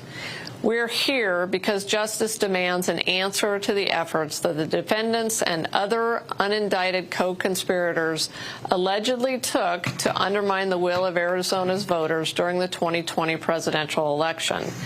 Arizona's election was free and fair. The people of Arizona elected President Biden. Unwilling to accept this fact, the defendants charged by the state grand jury allegedly schemed to prevent the lawful transfer of the presidency. Whatever their reasoning was, the plot to violate the law must be answered for, and I was elected to uphold the law of this state. The scheme, had it succeeded, would have deprived Arizona's voters of their right to have their votes counted for their chosen president. It effectively would have made their right to vote meaningless. Now, 11 people have been indicted. 7 others have been indicted.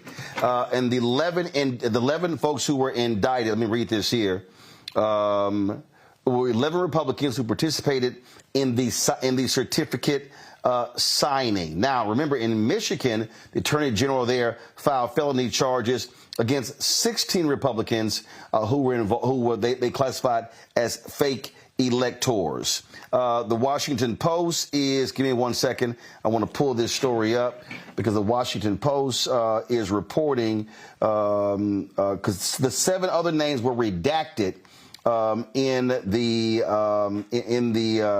news here. But give me 1 second. I'm pulling up the Post right now. So let me pull this story up. I'm just going to go through it with you right here. Let me pull it up here. And so their headline says, Meadows, Giuliani, and other Trump allies charged in Arizona 2020 election probe. This is a huge development, Rebecca. This absolutely is a huge development. What's really interesting, especially for this to happen in the state of Arizona, is that we know Arizona is one of the top swing states, and this is definitely going to have a ripple effect within even what we expect at the national level with the Electoral College, with seeing where those numbers are going to lie. So what's also interesting, this is on the heels of now being of abortion and reproductive rights being a major issue in the state of Arizona, especially with the ruling that said that the state is able to go back to, I believe, 1864, 1863 particular laws around reproductive. Thank you, 1864, around reproductive laws. So this is going to be a 1-2 punch that's going to really energize what we're going to see happening over the next few months. I'll be interested to see what the organizers on the ground that's trying to register more people to vote, but also get people to understand, even if you're not completely enthused about who's on the top of the ticket, Trump versus Biden, this now elevates this issue in a way of, hey, this is beyond Trump versus Biden, but this is about which type of administration do you want to see holding the White House come November 6th? So what's really interesting is that this is going to be a real opportunity for folks to be able to mobilize people and actually not convince people who are undecided. It's really that people aren't undecided about who they want to vote for, but they're undecided with whether or not they're going to vote. So I think this is actually going to be positive with getting some of those folks who are undecided if they were going to go and vote November 6th and actually convert them to actually vote on November 6th. Robert, keep in mind Biden won Arizona by 10,000 votes. This is what the Washington Post says. Here we go to my iPad. Those indicted include former Trump White House Chief of Staff Mark Meadows, attorneys Rudy Giuliani, Jenna Ellis, John Eastman, and Christina Bobb, top campaign advisor Boris Epshteyn, and former campaign aide Mike Roman. They are accused of allegedly aiding an unsuccessful strategy to award the state's electoral votes to Trump instead of Biden after the 2020 election. Also charged are the Republicans who signed paperwork on December 14, 2020 that falsely purported Trump was the rightful winner, including former state party chair Kelly Ward, state senators Jake Hoffman and Anthony Kern, and Tyler Bowyer, a GOP National Committee man and chief operating officer of Turning Point Action, the campaign arm of the pro-Trump conservative group Turning Point USA. Trump was not charged, but he is described in the indictment as an unindicted co-conspirator. Robert, your thoughts? This is interesting because it falls along with many of the other cases where similar issues were charged, such as in Fulton County and in Michigan, as was said previously. But this one, you have an added wrinkle because many of the people who are indicted in this case have already taken plea deals in other cases. For example, Jenna Ellis, Sidney Powell, Eastman, those sorts of individuals. So it's going to be interesting to see how exactly those other plea deals play into these charges in other jurisdictions around the country, because if they're accused of many of the same actions under many of the same statutes, we could see these people basically just parading around the country taking plea deals to these cases. I also think it's very interesting they chose not to indict Trump in the case, because in other similar cases, they have decided to indict the former president, and primarily because the way they've done in other states is to try to get plea deals out of the lower tier individuals who are involved in the conspiracy in order to get the bigger fish. In Arizona, they didn't charge it that way. They charged these as individual crimes as opposed to being part of larger conspiracies. So we're going to have a nice exercise over the course of the next 18 months to 2 years as these cases get litigated. So what's a more effective prosecutorial strategy, charging individuals in these large RICO cases, these large organized crime cases, as they would be conspiracy cases, or these individual charges against defendants when it comes to getting these things done? But I would love for our conservative friends to just simply mount the defense of, I didn't do it. We're going to be exonerated by the court system. We understand the concerns by the state. Everything we did was consistent with the Constitution and statutory laws. Instead of the courts against us, it's a conspiracy. Everyone's coming down. The Legion of Doom, it's the Darth Vader, it's the Sith Lords, all coming against me at one time, as opposed to simply saying we'll be exonerated by the court system, because that's what you say when you're actually innocent. You only talk about conspiracies when you don't have any other defense. Tyler, this is the you see right here. This is the Post story. This is the second round of charges for Meadows, Giuliani, Ellis, Eastman, and Roman, who were all indicted alongside Trump in Georgia last year. Ellis pleaded guilty in October to illegally conspiring to overturn Trump's 2020 election loss in Georgia and has been cooperating with prosecutors. This is the first time Epshteyn, now a top 2024 campaign aide who frequently talks with the former president, has been charged for his alleged actions after the 2020 election. That right there, again, shows you what happens. And keep in mind, this is also why voting matters, because that attorney general, she barely won election there in Arizona to be the attorney general. Yeah, I will echo that same thing. You know, voting has consequences, and who you put in office determines the level of their work. And as we see here, clearly, this is an administration that will hold, as mentioned by my panelists mentioned, will hold any White House accountable.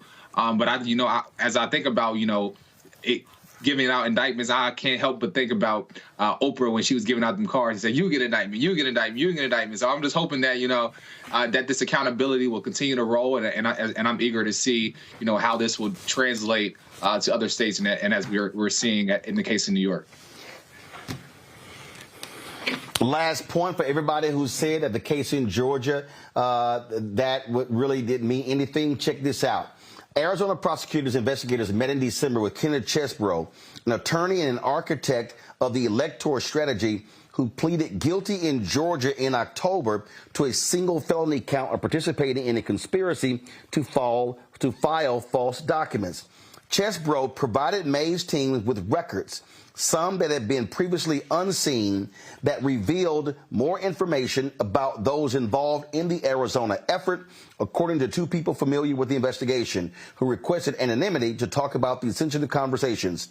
After that, they said the Arizona investigation widened. That, to me, Rebecca, sounds like somebody named Kenneth Chesbrough who's like, I am not trying to lose more money with legal fees. I ain't trying to get an indictment. Hey, I'm a snitch on everybody. Here y'all go. Here the phone, here the text, here all kind of stuff. Just leave my ass out of this. Yeah, so even continue with connecting the dots on what Robert was saying is that once we have these other people who have started to take plea deals, at this point, we probably have some of those same folks who are helping to turn state's evidence. So there is actually credible reasons with why these people are being indicted and why these people are more than likely going to be convicted. I still find it interesting that even in this, I wonder if it was a political calculation with not charging Trump on this as well, because it seems like there is enough information here, especially with him being labeled as a unindicted co-conspirator. They are saying in their charging documents that he is still a co-conspirator. So I'm wondering if it is a political calculation not to charge him here, or is there something else that's coming down the pipeline in Arizona where there's a possibility of Trump being charged with additional crimes. But bottom line, this is going to definitely rock what we're going to see happening in Arizona. Robert, I would surmise that by not charging him, being a co-conspirator is different than having a direct engagement in the illegal activity. The reason he was indicted in Georgia was because of the phone calls that he made. Those were explicit involvement, as opposed to maybe being aware of these things and not saying anything, as opposed to being an architect of trying to actually make it happen. Well, I think we can think about this along the lines of has not been indicted yet, to Rebecca's point, because what could happen in this case is that as more and more of the people who are charged decide to start taking plea agreements, that becomes the basis for additional charges that are filed later against President Trump. As you said, in Arizona, you don't have the smoking gun that you had in Michigan and Georgia, the direct phone call in Georgia from President Trump to the Secretary of State, in Michigan from President Trump and Ronald McDowell to the campaign workers there talking about the efforts to overturn the election. Because of that, it may be a situation where prosecutors are looking for additional evidence to come through the plea bargain process. Thereby, they can build a case that they can run up the ladder and then have a superseding indictment to bring in more defendants later on, whether that be Trump or other people involved in the campaign. I think what's crucial, however, is to ensure that the entire process is done in such a way that the American people can have faith in the outcome of these hearings and these proceedings. Because right now, what we're having is very much a siloing of information. If Judge Cannon in Florida does something that people disagree with, the entire system is rigged. She's a Trump judge. You can't trust anything coming out of it. If the judge in New York does something, the entire system is rigged. That is a liberal Obama judge. And you can't have a system that operates in such a way where people only believe in the decisions that come down in their favor. And that's why it's important to have the legitimacy of the court be paramount in these judges' eyes when it comes to making these determinations. Again, folks, breaking news out of Arizona. 11 Republicans have been charged for their participation in the fake elector scheme. There are 7 other people whose names have not been released. They were redacted from the indictment because they have not been served the indictment. But according to the Washington Post, they include Mark Meadows, former Donald Trump chief of staff, Rudy Giuliani, one of his attorneys, Jenna Ellis, one of his attorneys, John Eastman, one of his attorneys, and Boris Epstein, who worked on his campaign. We will certainly bring you more details as they come forth. Got to go to a break. We come back. TikTok could very well be banned by Congress after a bill passed the Senate. It's now on its way to be signed by President Joe Biden. What does that mean for the hugely popular app? We'll discuss it next in Tech Talk with Isaac Hayes III, founder of Fanbase. Folks, back on Roland Martin Unfiltered on the Black Star Network in a moment.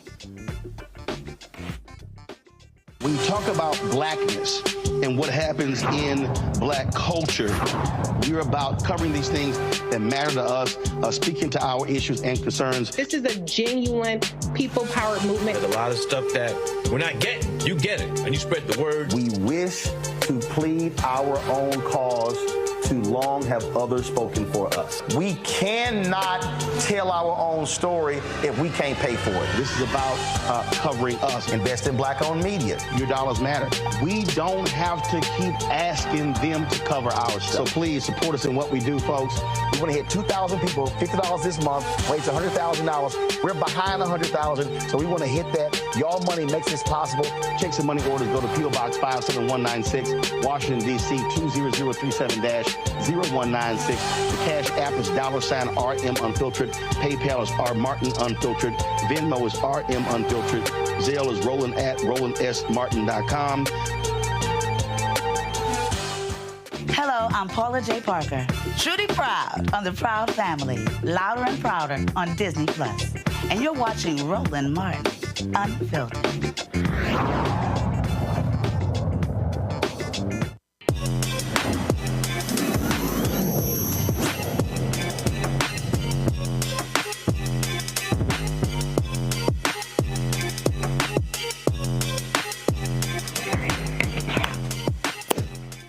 Folks, United States Senate passed the bill which includes aid to Ukraine. In that particular bill is a potential ban on the TikTok app unless they are sold. This has been a huge concern for a number of members of Congress because they say that the Chinese government actually controls TikTok, and they don't like the fact that they would have access to the data of millions of people all across the globe. Joining us right now is Isaac Hayes III. He is the founder of Fanbase. Glad to have you on the show, Isaac.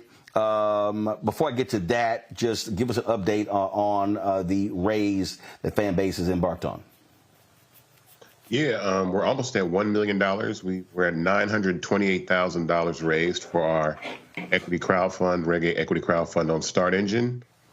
It's amazing. This is a big round for us. We're raising $17 million and allowing the general public, anyone that's watching this program right now, anybody that hears this video, sees this video, to invest in Fanbase and actually have equity in a social media startup. And I think with what's going on in TikTok right now and the uncertainty and instability of what's going on with social networks, I know that there will be other networks that emerge. So I encourage everybody to go to startengine.com/fanbase. It's on my shirt. And go to startengine.com/fanbase and invest. The minimum to invest is $399. That's a small amount compared to what it normally takes to invest in seed stage companies with these high minimums. But $399 is all it takes for you to get 60 shares, $665 a share, and become an owner and have equity in Fanbase. We had that equity conversation even last week about it's time that we own these platforms. And so I'm glad we're at this level with Fanbase.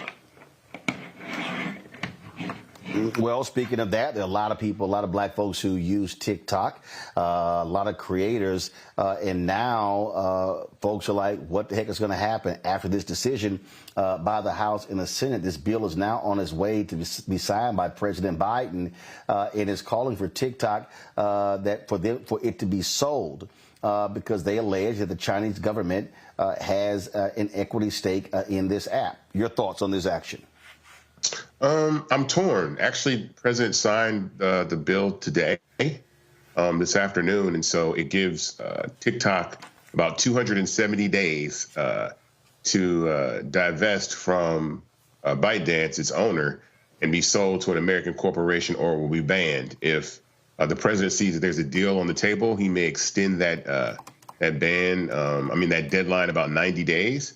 And so it's about a year or a little longer that TikTok has left to sell this company. I'm torn about this situation because, number one, first and foremost, the people that are affected the most are the creators, right?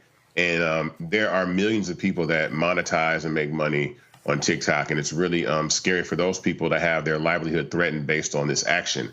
But at the same time, I understand that they may not want to accept the fact that, in all fairness, there are no American companies that operate inside of China. So there is no Instagram, there is no Facebook, there is no Twitter, there is no Snapchat allowed to operate. So as a form of reciprocity, why should a Chinese-owned company be allowed to operate in America? So I don't think TikTok is going to go anywhere per se, but I think it will be divested and sold to an American corporation that will continue to run it with the concerns that they have about Chinese having access to users' data, Americans' data. This is the, give me one second. I want to pull it. Oh, no, don't go to that. I'm going to go to something else, y'all. I want to pull up, I got two different things. I'm on the computer here. And so let me pull this story up because this is what Congress is saying by this particular action here. What they're saying is that this is all about ensuring that the Chinese do not continue their involvement with espionage. What a lot of people don't understand is that the United States is in a constant battle with the Chinese, with Iran, with North Korea, with Russia, and other folks as well when it comes to espionage. And it's all about information. This is a quote here. Give me one second. I'm going to pull it up.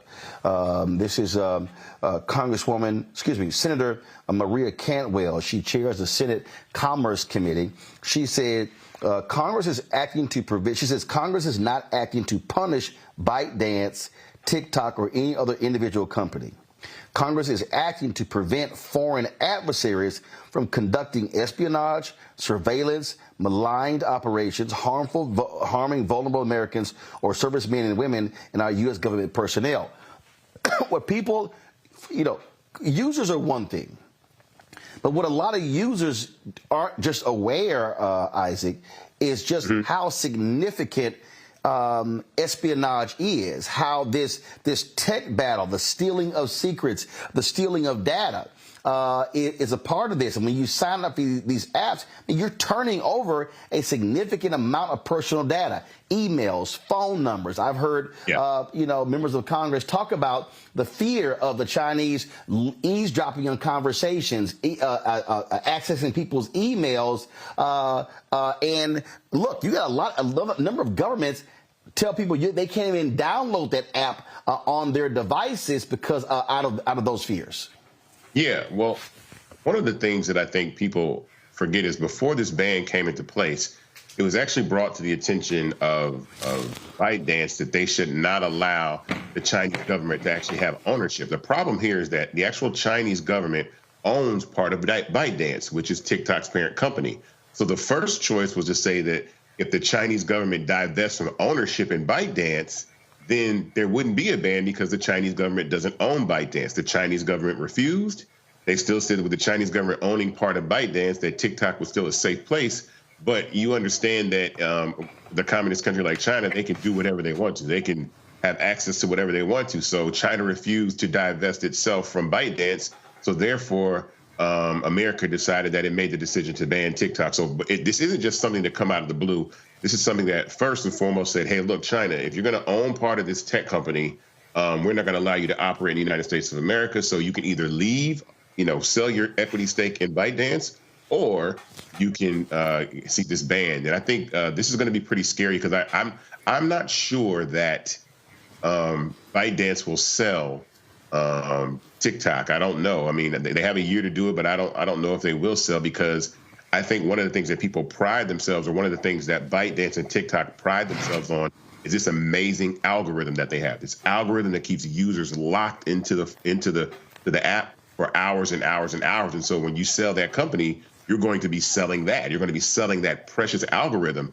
And so whoever winds up purchasing TikTok, if it does happen, is going to get a massive tool of influence and power in marketing. And I think that's one of the things that is going to make this situation a little different, a little complex, and see if ByteDance will hold firm, and they'll try to fight this in court. Robert, for a lot of these content creators who don't follow any of this stuff, they don't even understand that this is not new.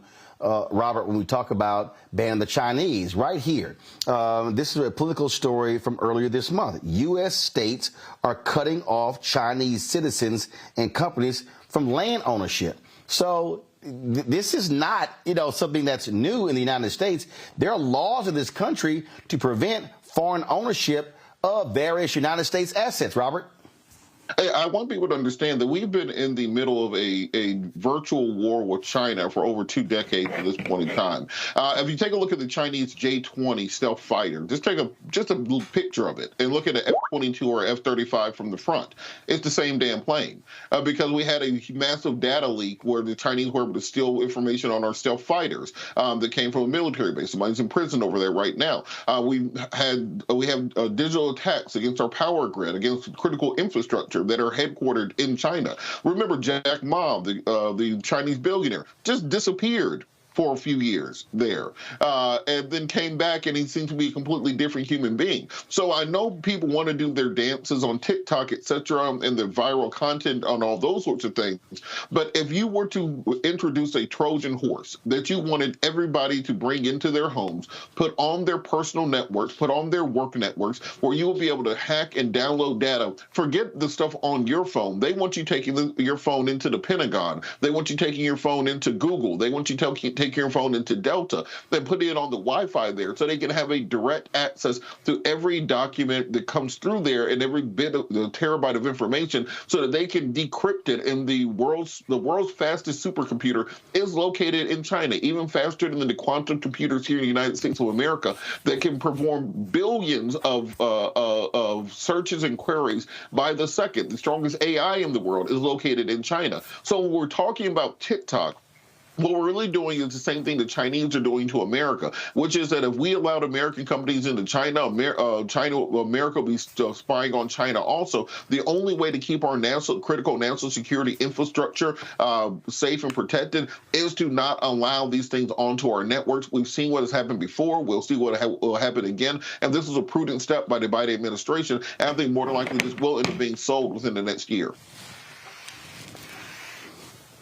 Here's one of the things that, Rebecca, that people also don't realize. Foreigners cannot own more than 25% of a U.S. airline. And not only that, they cannot have operational control of that particular airline. And so, again, this is one of those things that a lot of people, I've seen a lot of these videos on social media, people mad, upset with this decision, not realizing that there are already existing laws in place that limit foreign ownership of what are deemed to be national security interest industries in the United States.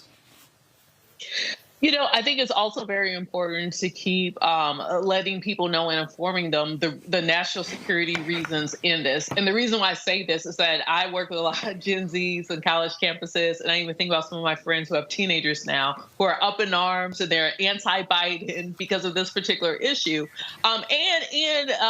We make jokes all the time about the Meta companies saying that, Instagram is listening to you anyway, because when you have a conversation with your friend, the next thing you know, you'll see a targeted sponsored ad targeted towards you that's about the very thing that you were just talking out loud with your friends. Whether or not that is true or not, with whether or not companies like Meta is actively listening to people, even when the app isn't open, I don't know about that. But one thing that I do know is that even when you have an American company, even if that American company is skirting the line when it comes to privacy, one thing that I know is because they are an American company, the federal government and even some state governments can regulate those actions, fine those particular companies. But the issue here is when you have a foreign actor that has actively spied on Americans, as long as that foreign actor is allowed to perform on American soil, i.e. Americans have access to TikTok, there really isn't a lot of regulation that the U.S. government or even state governments can do to prevent their intrusion into privacy. Outside of having rigid sanctions against China, the U.S. really wouldn't have a lot in its tool belt. So while I do have empathy for some of the creators who are making their living off of a platform like TikTok, there's also other platforms such as Fanbase, but there's also other platforms like YouTube where folks are able to take their content, monetize their content. But this also might push creators back into actually creating their own platforms or going to a fan base where they will have equity stake in fan base, or even be able to immediately monetize their content on fan base in a way that is transparent. Because one thing we do know is that TikTok comparatively doesn't pay well. You're not most of your folks doing their dances on TikTok aren't even making $100 off of any of those dances. So there are other places for people to go. But I do think it's important to be able to explain what the distinction is and why specifically this particular company, there's a bigger problem with this privacy intrusions. Tyler, folks may not even realize, and again, this is just one of those things that, obviously I knew because this is our industry that we're in, but here's a perfect example right here. It wasn't until 2017 that foreigners were allowed to own TV stations in the United States. That law existed up until 7 years ago. Yeah, exactly. And I think the context and understanding is important. And I think today when we saw the announcement, I saw all up and down my feed of folks who are upset about this. And I think I definitely agree with the folks who have, concerns about their living and, monetizing and, providing for their families. But at the same time, I think the administration has to make clarity of what this actually means, especially during a crucial election year. And as mentioned, even before, American companies such as Instagram and Twitter and Snapchat aren't allowed in China, but yet they are allowed here. And so there some form of oversight was bound to happen regardless of which political party. And I think it's critical. And I think just to let folks know, this law will not directly immediate stop your disruption on your TikTok.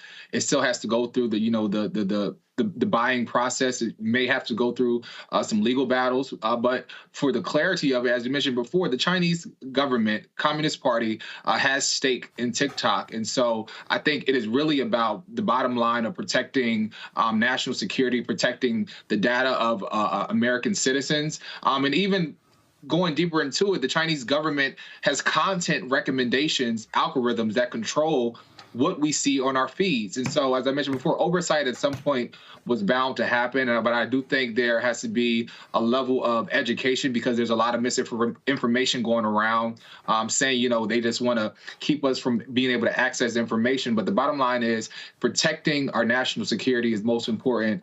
And it's critical that folks and this White House also informs folks in such a critical year of what is happening, why it's happening, and as it relates to especially younger generations who go to this for most of their news or most of their media. And so it's important that that information is relayed and an understanding is made about what is happening with this ban.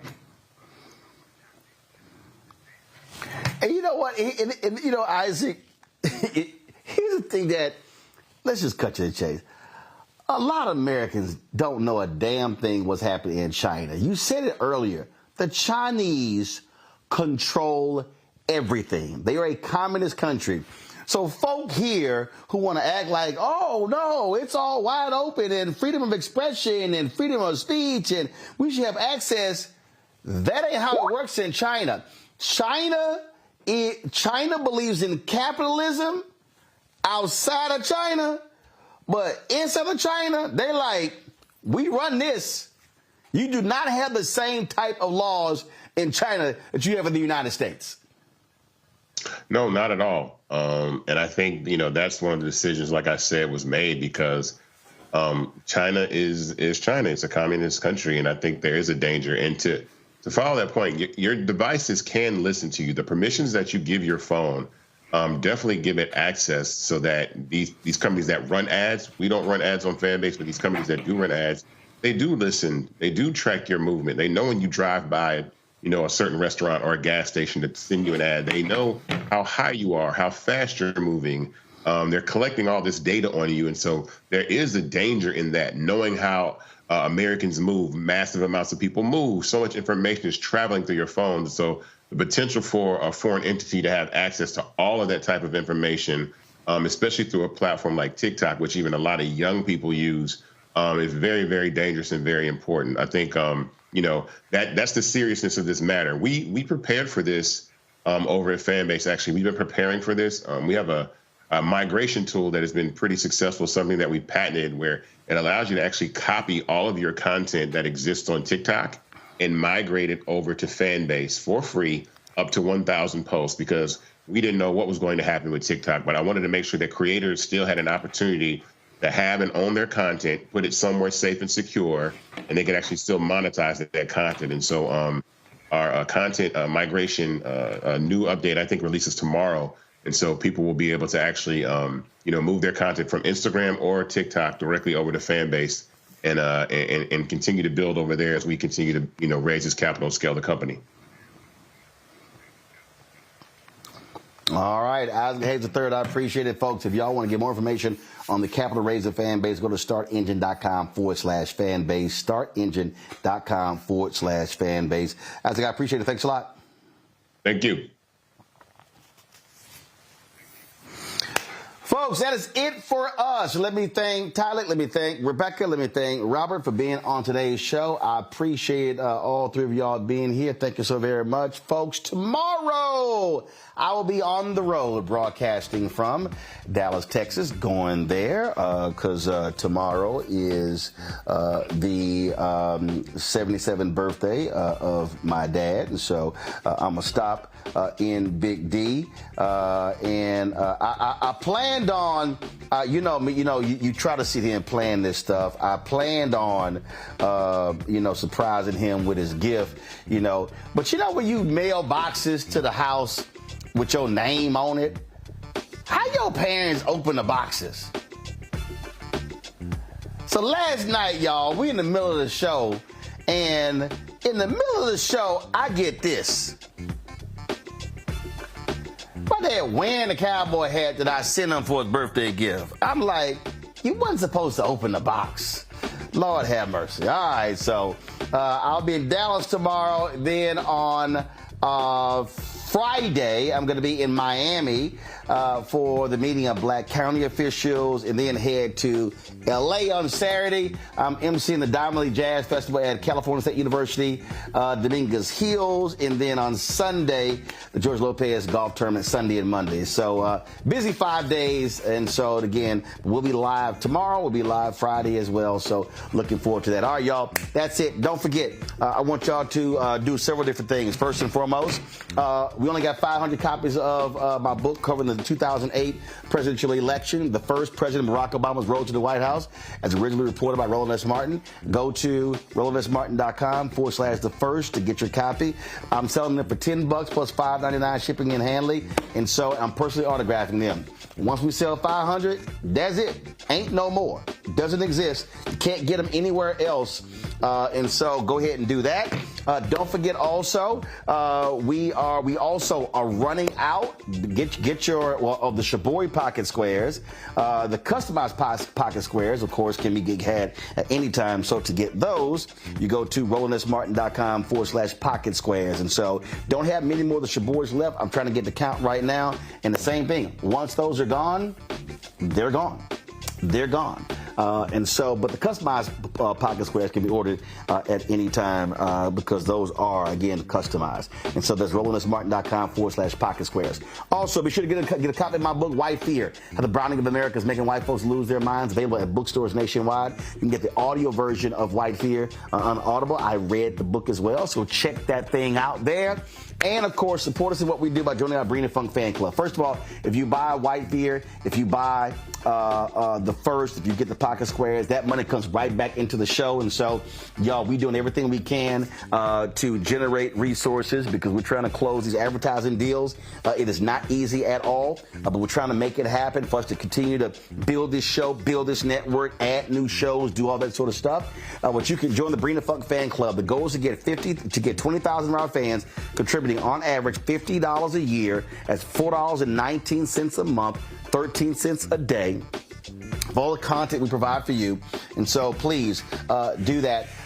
So you're checking money order to P.O. Box 57196, Washington, D.C., 20037-0196. Cash App, $RM Unfiltered. PayPal, R Martin Unfiltered. Venmo is RM Unfiltered. Zelle, Roland at RolandSMartin.com. Roland at RolandMartinUnfiltered.com.